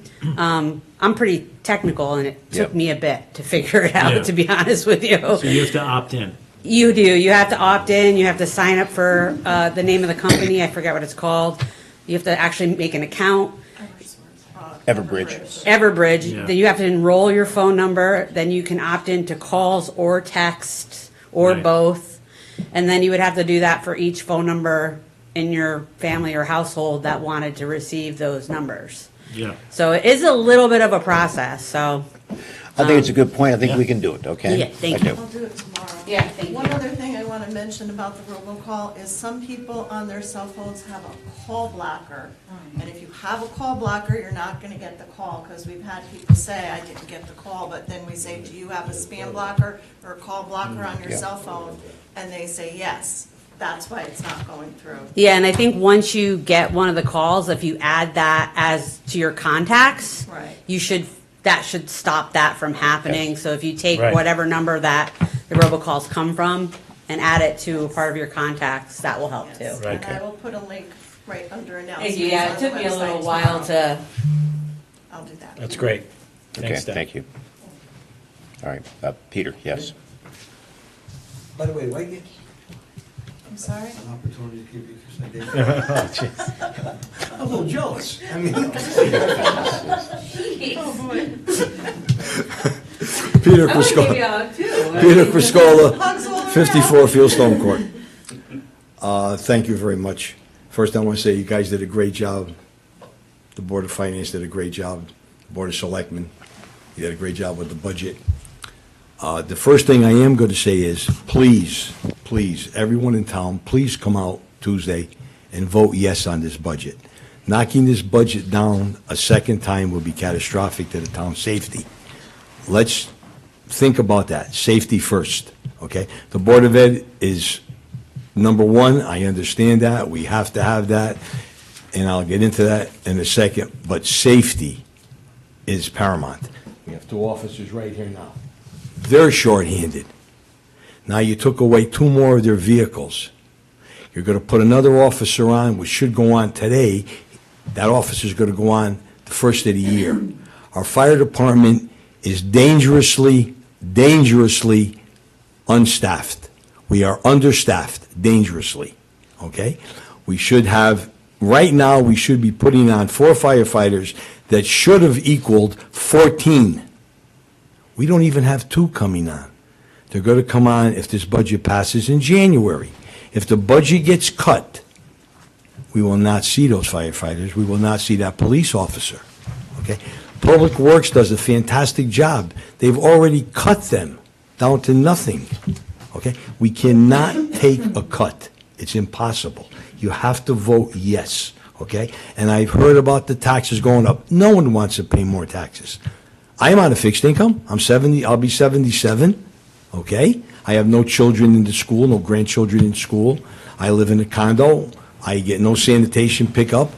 But I'm willing to bear that extra burden, okay? As far as an income tax, that would be my first thing I would do, would put a for sale sign on my condo, because I would move out of town if that was ever implemented in this town. It would have to be statewide, not town. Sal, I appreciate you interjecting, but I didn't interject when you spoke. Thank you. And the bottom line is, just mentioning that is a scary tactic. Because again, like I said, I don't get any of those services, sanitation, school, nothing. Why should I be penalized because I'm successful and I have extra money coming in somewhere? That's not fair. And the reason why our property taxes have doubled in 10 years, because our value has doubled in 10 years. And I said that, you want your taxes to go back to the $5,000, then your $800,000 home is worth $400,000. No one's going to sell it for that, because I will start buying them right now. No one is going to sell their houses for half.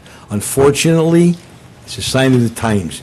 It's nationwide. It's not just North Haven, and not just the Connecticut, the East Coast. It's nationwide. Taxes are going up everywhere, unfortunately. It's part of life. Hopefully, there'll be other revenues that will come into town, maybe different companies, buildings. There's a couple of other things I know that people were talking about with the landfill properties in town. That may generate extra money. That would bring in extra tipping fees for us. It would bring in money to put into maybe safer grants, not just to buy equipment and stuff, but maybe help with a safer grant. Police, fire. Look, my number one concern is my fire department. Everyone knows that, okay? But public safety, we have 2 right here. They put their life on the line every single minute of every day. They don't take holidays. Every day their life is on the line, every minute. So they deserve everything they get, and then some. And we are probably the lowest paid safety departments in the region, okay? People could go right around the corner to Hampton and make more money. So, trust me, people want to be here because it's a great town. We have the best of everything in this town, and I love it, okay? That's on that note. On a nice, cheerful note now, I just want to mention that in the last 2 months, I've been working with Jordan's in New Haven, furniture, who's put me in touch with their Boston office, their main office. I was able to work with them, who put me in touch with their manufacturing firm they do business with, is Bluebell King Coil Mattress Company in East Windsor.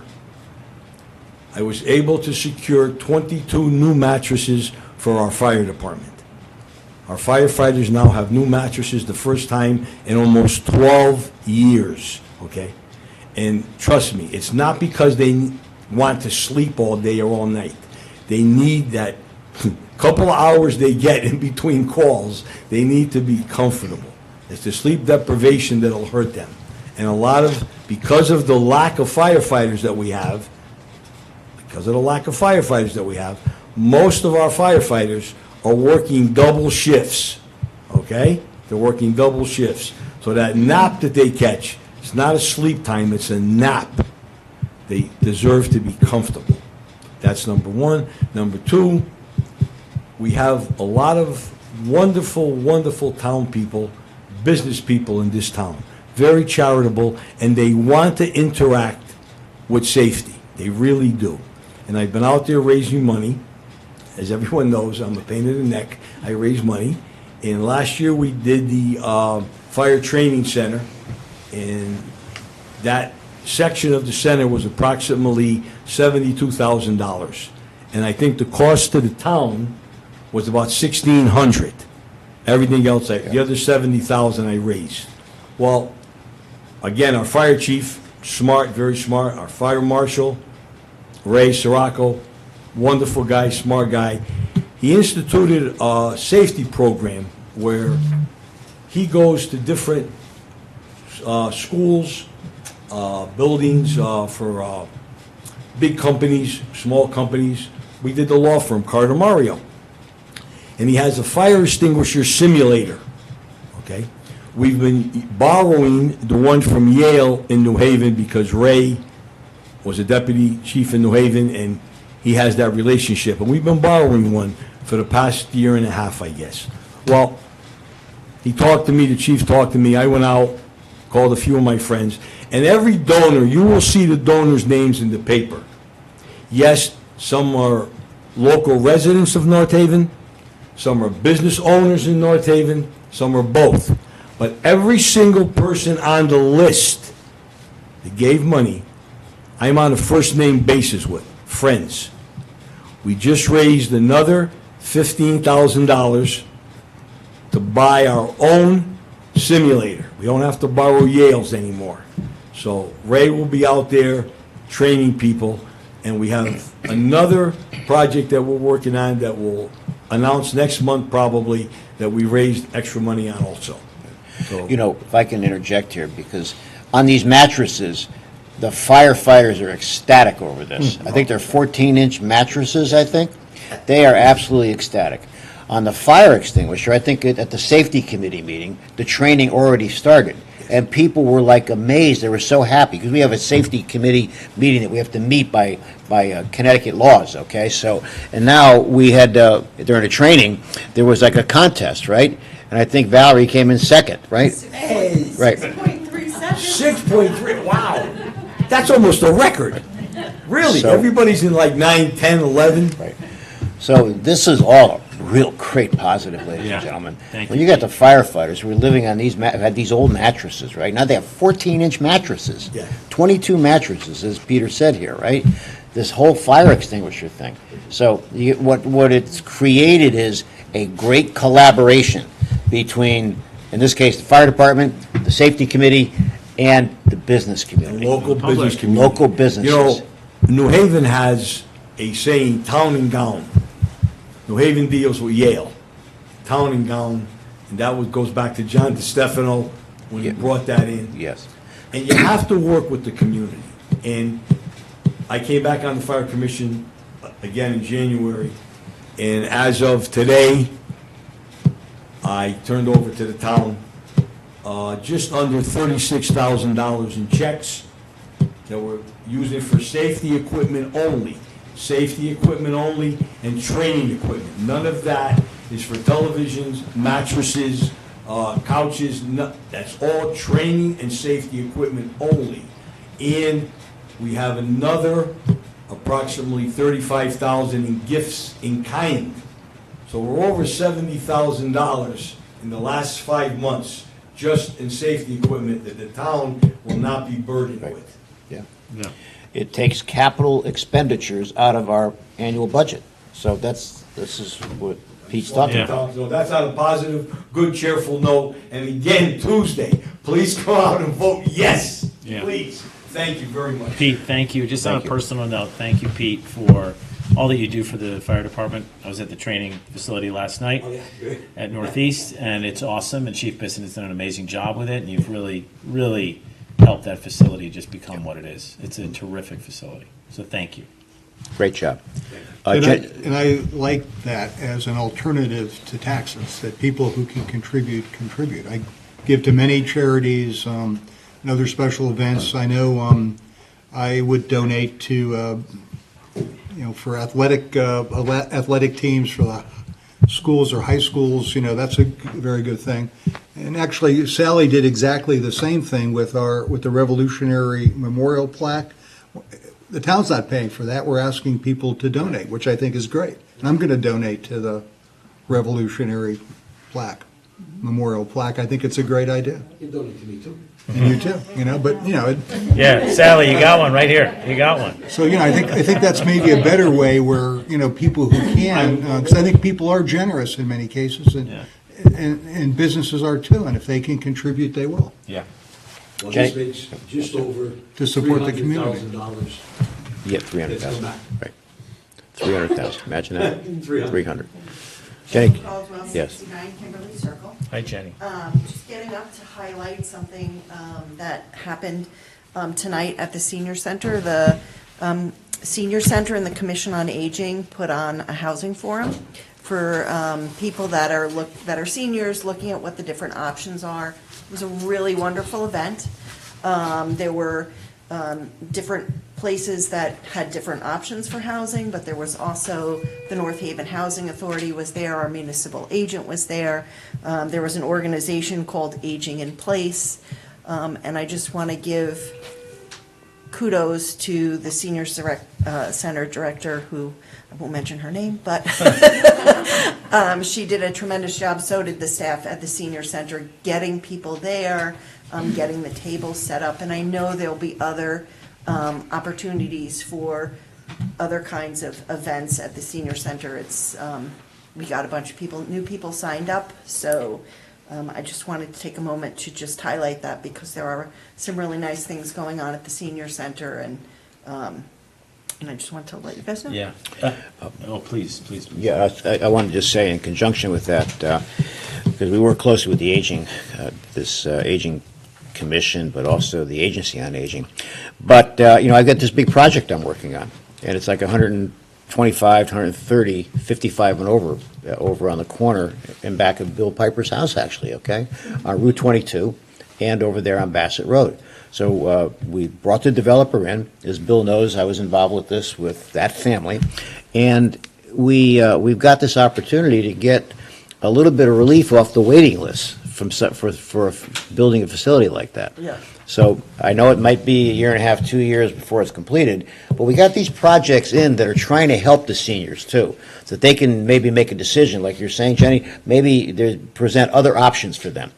And when they move out and go into a facility like in North Haven, hopefully the one that I'm just talking about, then it opens up new families that come in who are looking to get an entry point into North Haven. So I think it's a good thing.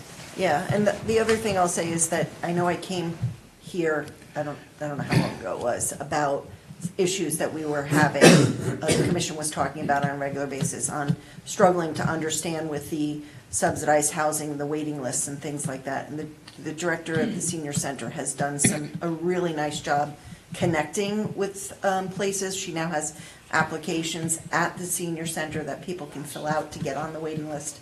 She has a lot of knowledge. So if there's anyone in the community who has looked into this before and were frustrated because they didn't have an answer, she now has the answer. So you can always call back over there. But Yeah. anyway, Okay. thank you. Thanks. Okay. Tim Gabriel, yes.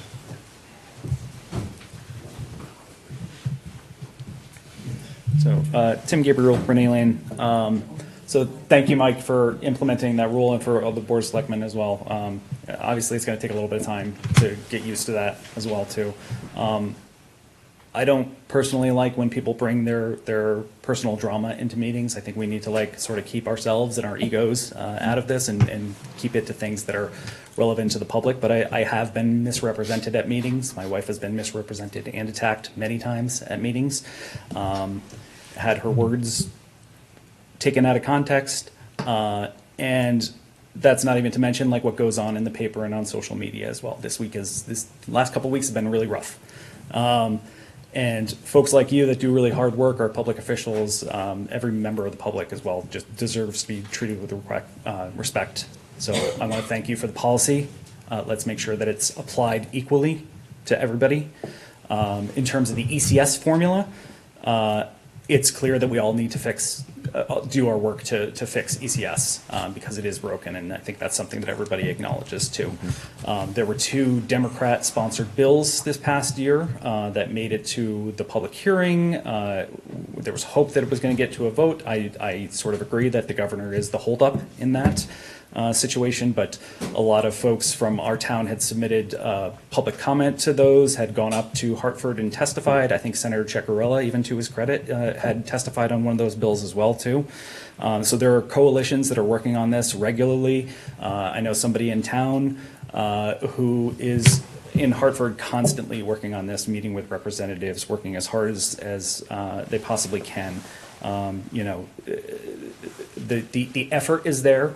But if it doesn't change every year, then we failed. Then we didn't push hard enough. So we do have to push harder every year. So I don't think it's too much to ask that we continue to push and we continue to push harder, because obviously we're going to see more situations like this that we had this year, where just the money wasn't there for education, or people weren't willing to take that out of their pocketbooks.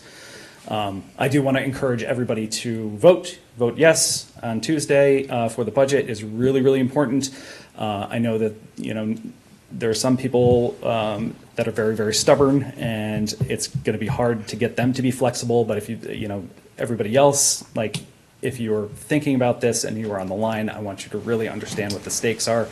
We've laid out some of them before.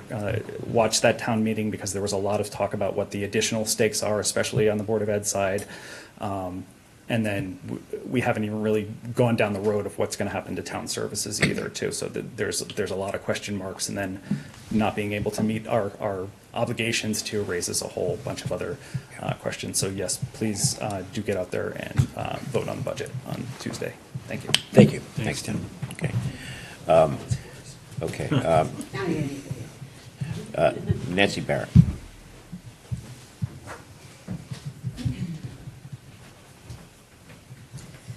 Good evening. Nancy Barrett, 1 Crestview Drive. So first of all, I'd like to thank the Board of Selectmen for addressing violations of both Robert's rules, as well as just basic standards of civility that we all learned in kindergarten. So I really appreciate that. Unfortunately, I think all of this kind of went off the rails just about a year ago at the June 2025 Board of Selectmen meeting, and I do have to also say that I do stand behind Adam, and I was very surprised at that town meeting that, in fact, the town meeting moderator did not intervene. But I do have to say that I do support the budget. Some people might be surprised to hear that, but I supported it at the Board of Finance meeting, and I do support it at this time.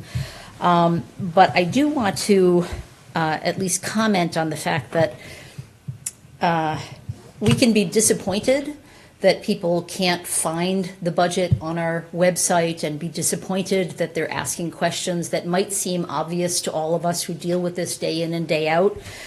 But the truth of the matter is, we have to be in more of a customer service oriented attitude. And I think that one suggestion that I can make is that perhaps we can provide an executive summary of each version of the budget. As we know, there were at least 6 or 7 versions of the budget this year, and perhaps a 1-page summary of the total budget and perhaps another one page of what's new on the town and on the Board of Ed side might be really useful, because unfortunately, you really have to understand the budget booklet. You have to know your way, how to navigate through it to really understand it. I know that Mr. Cohen has spent certainly a lot of time since he's been elected just getting familiar with all of this information, and it's certainly not accessible to the vast majority of people who don't come from municipal finance backgrounds. So I might suggest just doing something like that,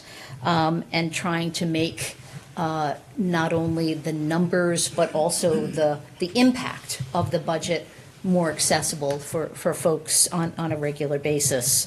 And I think that there are lots of different things that can be done to kind of summarize where we are at different points in time. And perhaps this could be a collaboration between the Board of Finance and the Board of Selectmen to make this information available. But I think the demand from people is to have more information, but it has to be in a format as well as using jargon that is accessible. I've been told a number of times that we need to define terminology, that we can't just be using our finance jargon. But I think that is something that certainly people woke up last year when they got their tax bills, and we certainly saw this year that people want to become much more involved. And I think that's a good thing, really. I think people wanting to not only become informed, but to cast informed votes is exactly what we all want. And I had the same question about the robocall in terms of how to make it more accessible for folks. And so I'm glad that Stephanie brought that point up. And then one question that I do have, because it has been presented to me, is, Mr. Frieda, I wondered if you could comment on the upgrade that we're all witnessing of the middle school baseball field and sort of what's going on behind that. And I'm assuming that this is all part of one of the numerous grants that were approved at town meetings. Yeah. So State Rep Dave Yacarino and Paul Ciccarello had filed for this grant, and we have Lynn Sadowski as our grant writer, so she collaborated also. So basically over there, it's a new irrigation system, regrading of the field, new fences there for safety for foul balls that may go either particularly to the left because there's houses over there. So the field itself, down through the years, there was always a dangerous lip on third base. And I actually played there myself a few games, even before I took office in a national league I was playing in. And there was a lot of danger there in terms of, the different undulations. So everything is going to be regraded. We just there's a backstop that's back there. There's fencing, like I mentioned. The irrigation's important because, during the course of the season, sometimes, it gets worn out. There's no irrigation there. So that's kind of what it's at. It's strictly funded by a grant that we applied for from the state of Connecticut. And it's one of those grants where we pay using, some form of financing up front and then we get reimbursement? I don't think so. I'd have to double check that, but I think it's a full grant with no matching. There's no match. We'll take a look at the Val. I don't think that grant was part of that, so. Okay. And the field will be maintained by Public Works, or is that part of sort of what we pay for the maintenance of Vanacore? No, it's not part of that maintenance. It's not part no. of, That'd be Public Works or even the Board of Ed. Yeah, so it's a separate from Vanacore Field. So it's not Board of Ed? Grounds, right, yeah. It is Board of Ed? Well, the Vanacore Field, we put that in the town budget. Yes, I right? know that. Yeah, I just wondered. But Bailey Road Field is Board of Ed ground crew that does that. It is? Right. Okay. But we collaborate with the Board of Ed many times. We have shared services, we do that, so. But that's kind of where it's at. Terrific. Okay, and I'd just like to encourage everyone to please come out and vote on Tuesday and November 9th. It's really important that everyone be able to express themselves through their votes. That's part of our democracy, and it is actually a privilege, and everyone should take that very seriously. Thank you very much. Thank you. Okay.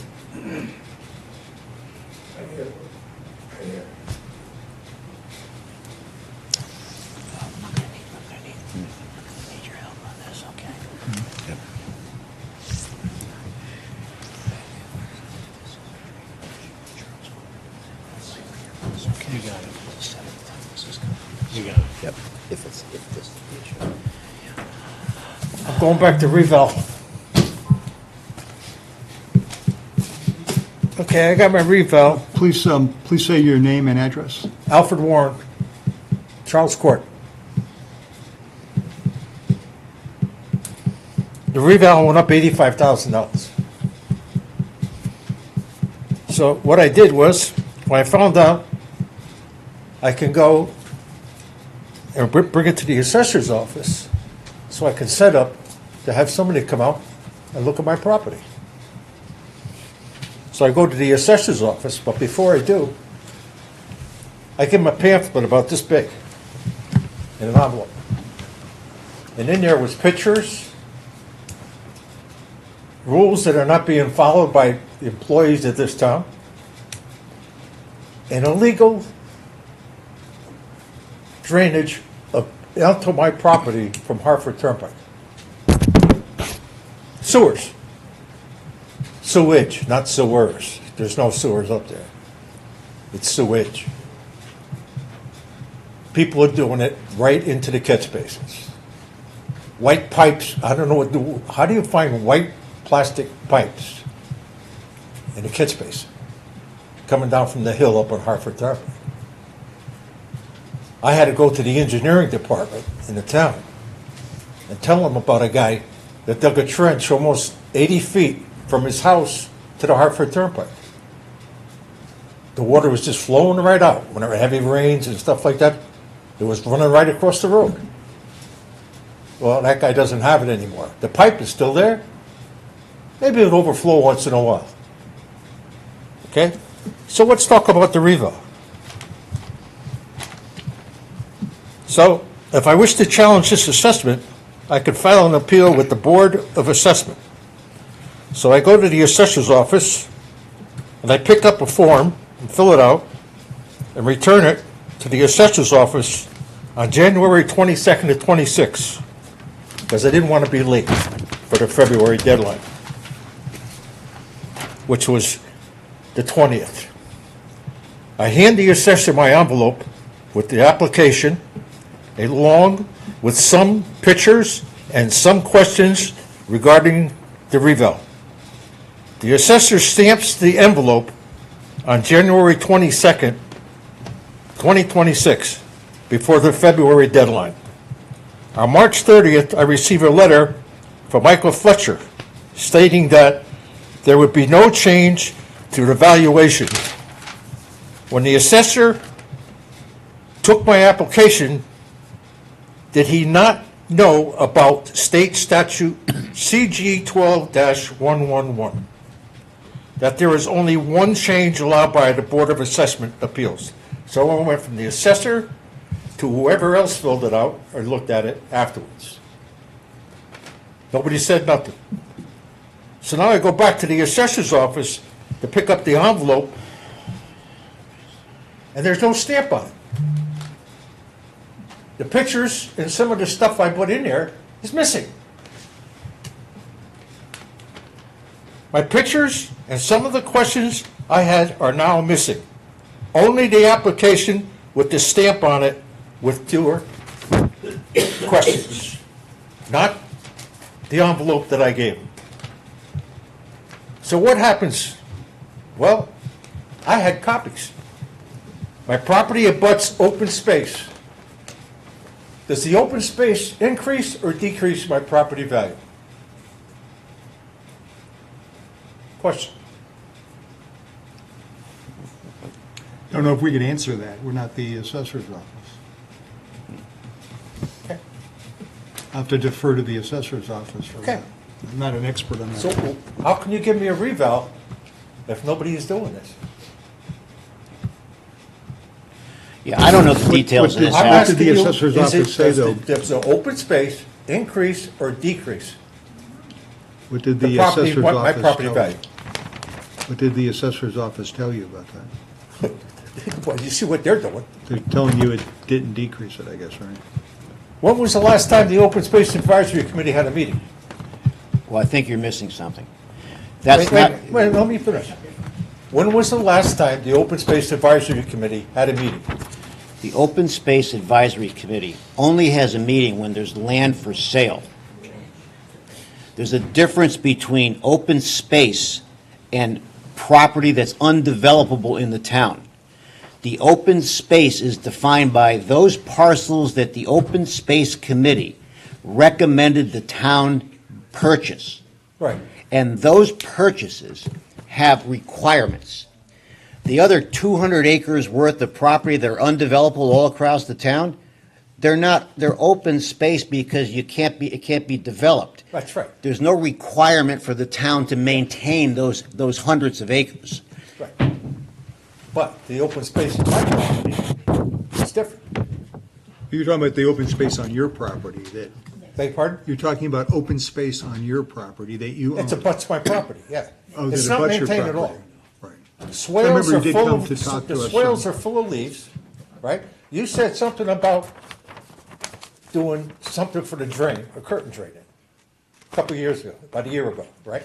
Well, we had the engineers out, we had Public Works out. Public Works. Well, I'll tell you what, your engineer was out there with Lynn Sadowski and Laura. They all went across the property. Nothing was done. Nothing was done. Yet you write a letter to the people on Hartford Turnpike telling them, no illicit discharges, and don't be throwing your stuff across the street into the open space. It still goes on. Well, There's bamboo that people cut and drop it across the street. Well, we can't find where it's coming from. What you gotta do is turn your head and look across the street. Well, it sounds like you stopped it. The engineer stopped at illicit draining. It's not my property. It's your property. Well, It's coming, the water runs on my property, all right? I have a pump that goes 24/7, okay? I have a hose that's going down the hill now because the guy can't cut my lawn in the front. I can't let water run down the hill onto the street. Yeah, so, I mean, you're talking about the reval, so go, Right, yeah, I'm talking about the reval. Because I remember you So did how come can my on a- house be worth that much with what's going on? You think somebody's gonna come out to my house and look and see what's going on there? They're gonna give me $85,000 more? No, no. My house is not worth that much no more over there. It's not worth it. Everything goes through, right? I got remember the tornado we had? Uprooted 2 large trees in the open space, right on the other side of my property line. The roots almost touched my property line, okay? They're still there. The wood was not even cut up. Nothing, nothing. And who's the tree warden? He's not following the rules and regulations either, from Depot, so, I mean, okay? So those now. are really two separate issues, though, in terms of the The what? reval. They're two separate issues. Okay, the reval. So why do you So think why that affects? can't, the reval is, okay? As an independent party did a reval. Okay. Included Leaves, your- tree, and shrub cuttings along with bamboo cutting, illegal hookups to catch basins, groundwater intrusion to my property because the swales are not maintained. So where and when the Space Committee is a tree ward? Oh, yes, and one more thing about illegal hookups. Cinnamon Pond. All right, so Valerie, go ahead. The town engineer has inspected your property, and I'm pulling up something from my records, and he's inspected the swales and on numerous occasions, and he has never encountered or seen significant blockage that you're reporting. Well, that's his problem. Well, he's the town engineer. I know he's the town engineer. He's been there once. He's been there And many times. even the Open Space Committee, they're supposed to go out there and have a meeting. That's not their job. All The right, Val. Open Space Committee, it's not their job. So what do you call them, the Open Space Committee? Val, then? why don't you, just But I let, think as Mike's explained already, that's to actually Yeah, okay. do open space. They don't, you've already had the, I think. Okay, one more appropriate thing about people- legal hookups, all right? Cinnaway's Pond. There's a pipe that comes into the pond, goes up the hill, up the Hartford Turnpike. I don't know where it comes from. I had the water tested. You can have those aerators going 24 hours a day, and ain't gonna do nothing in that pond. Okay? You got a reading on that. That was almost 140%. And it's coming from stuff coming off the lawns, fertilizer, And the biggest thing of all, septic. That's what's coming into Sidwayne's Pond. You can go have the water tested yourself. I had it done at the agricultural station, free of charge. 140% potassium. That's big. That's big. I was scared when they had the kids going fishing over there, at the fishing derby. Hope the kids didn't eat the fish. There's no fish living in there now. That's kind of a separate issue from your So let's revale. get back to the revale. That's separate from your What's going to revale. happen? I think the assessor's office has made a decision, and that's what it is. So, I'm not sure. Well, he's we- gone now. It's not anything, nothing we can do about that. That's a decision that's made, by them. That's their Well, why responsibility. didn't anybody know about this? Nobody, he didn't know? The assessor did not know about that? About what? But that you can't do it? Can't do what? My revale. Again, they determined that the number that they gave you for the Oh, revale. he never came out to my house. Years ago, they used to come knocking on your door. Again. Now you get shot. Al, Nobody, my revale was more than yours. Right, Pete? Nobody came, they looked at what my house has, they looked at the permits that were drawn. They've got pictures of my house, and they increased my property more than yours. Al, David, you want to say something? I'm really sorry you're having so much Well, trouble the with next your thing, house. I'm gonna have deep out there. I'm really sorry you're having so much trouble. I'm not sure that we are. Yeah, that we're the right We're the ones right to group of people give to help you- you manage this issue. give you but I am- guidance on this. Okay. I'm sorry that it's been so One more troublesome. thing, I wanna talk about the fire department, all right? I did 31 years on the fire department. I Okay? remember. As a firefighter and paramedic, the first class. Pete knows, I know the fella he's talking about, the kid was a fireman in New Haven. I was just getting off the job when he came on, right? Nice kid, very smart, good kid. Very smart. How many firemen did you last in the last couple of years? 3. How many have you lost? That's right. 3. 3? Just 3? I count 5. He said 3, And you lost a life? No. Yeah, Oh, who died? Oh, Not in the line of duty or anything like that. but 3. died. You lost 3 in 38 months. Okay. One guy came home after working how long? Dropped dead in his house. He worked a shift and a half. That was Anthony. Shift and a half he worked, Anthony. right? And then he wanted to put do you want to put 2 new firemen on? That's what's in That the it, current Pete? budget. That's what's in the budget. That's all I got in the budget. Yeah. I don't mean to cross talk. And if Okay. Yeah, hold okay. on. Yeah, go ahead, Al. But the thing is, the budget's for 2 firemen. What are you paying these guys in overtime? What are they gonna retire with? I did good with mine, you know? I retired, I was still working after I retired. I went to school and became a fire investigator and an accident reconstructionist, right? Worked for an insurance company for another 15 years. It's terrible. And you 2 firemen, that's all. When we were trying to get the cancer bill passed, all right, I asked you, Mr. Frieda, do the guys get a physical every year? That's Right? a whole different story, Al, that I can't know it's a whole discuss here. different- Pete, you Did know they- that. Did they get a physical every year? We can't touch that right now. Can't touch that. And he's the fire commissioner, we cannot comment on this. Pete? I asked you the last time and you answered it.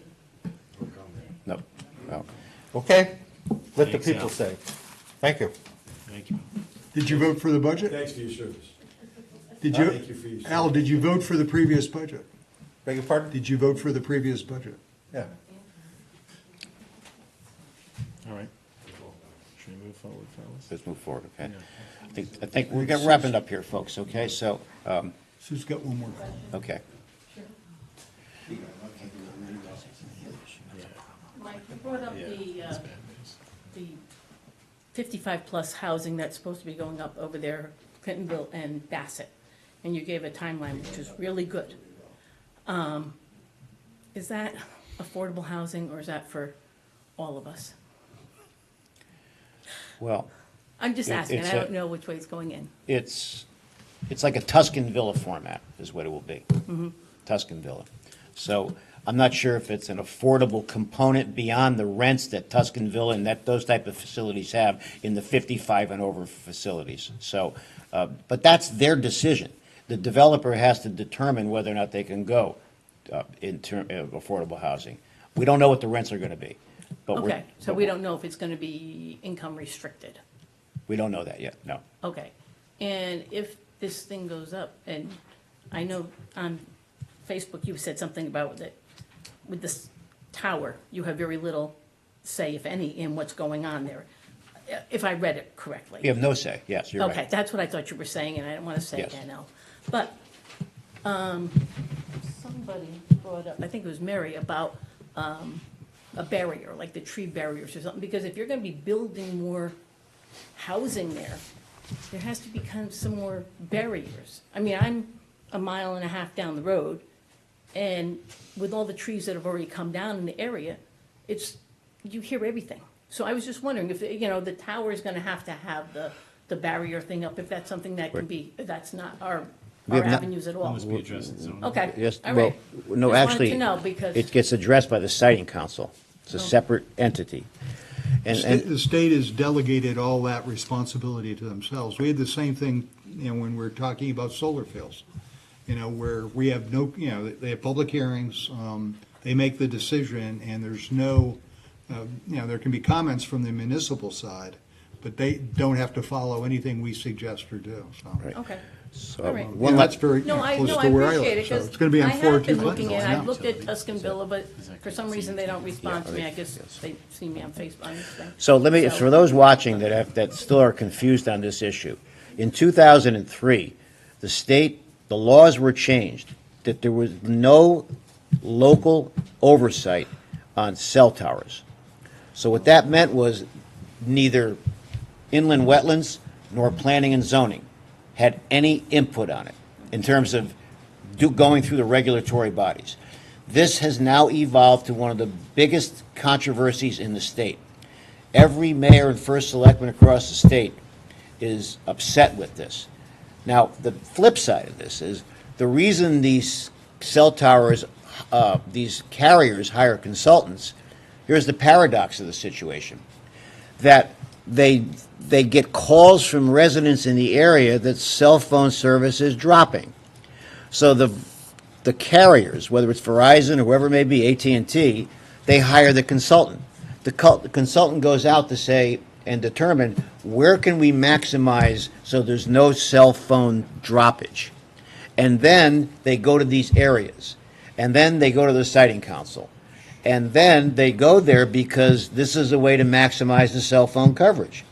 Too many calls are being dropped off. But when it happens, we've got nothing to do with it.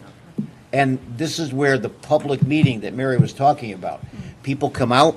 We don't host a public meeting. They do.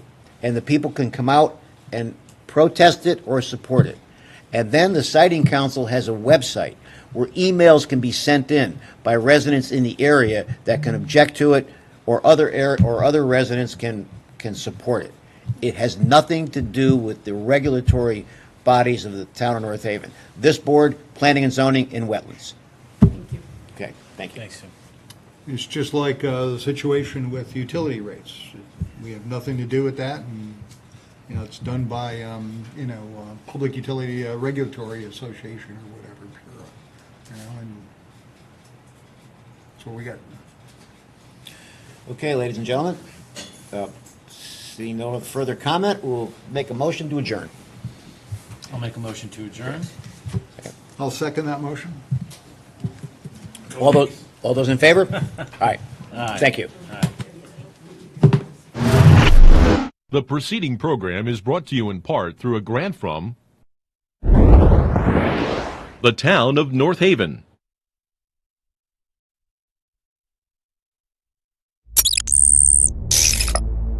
Watch town meetings or other videos on demand at nhtv.com.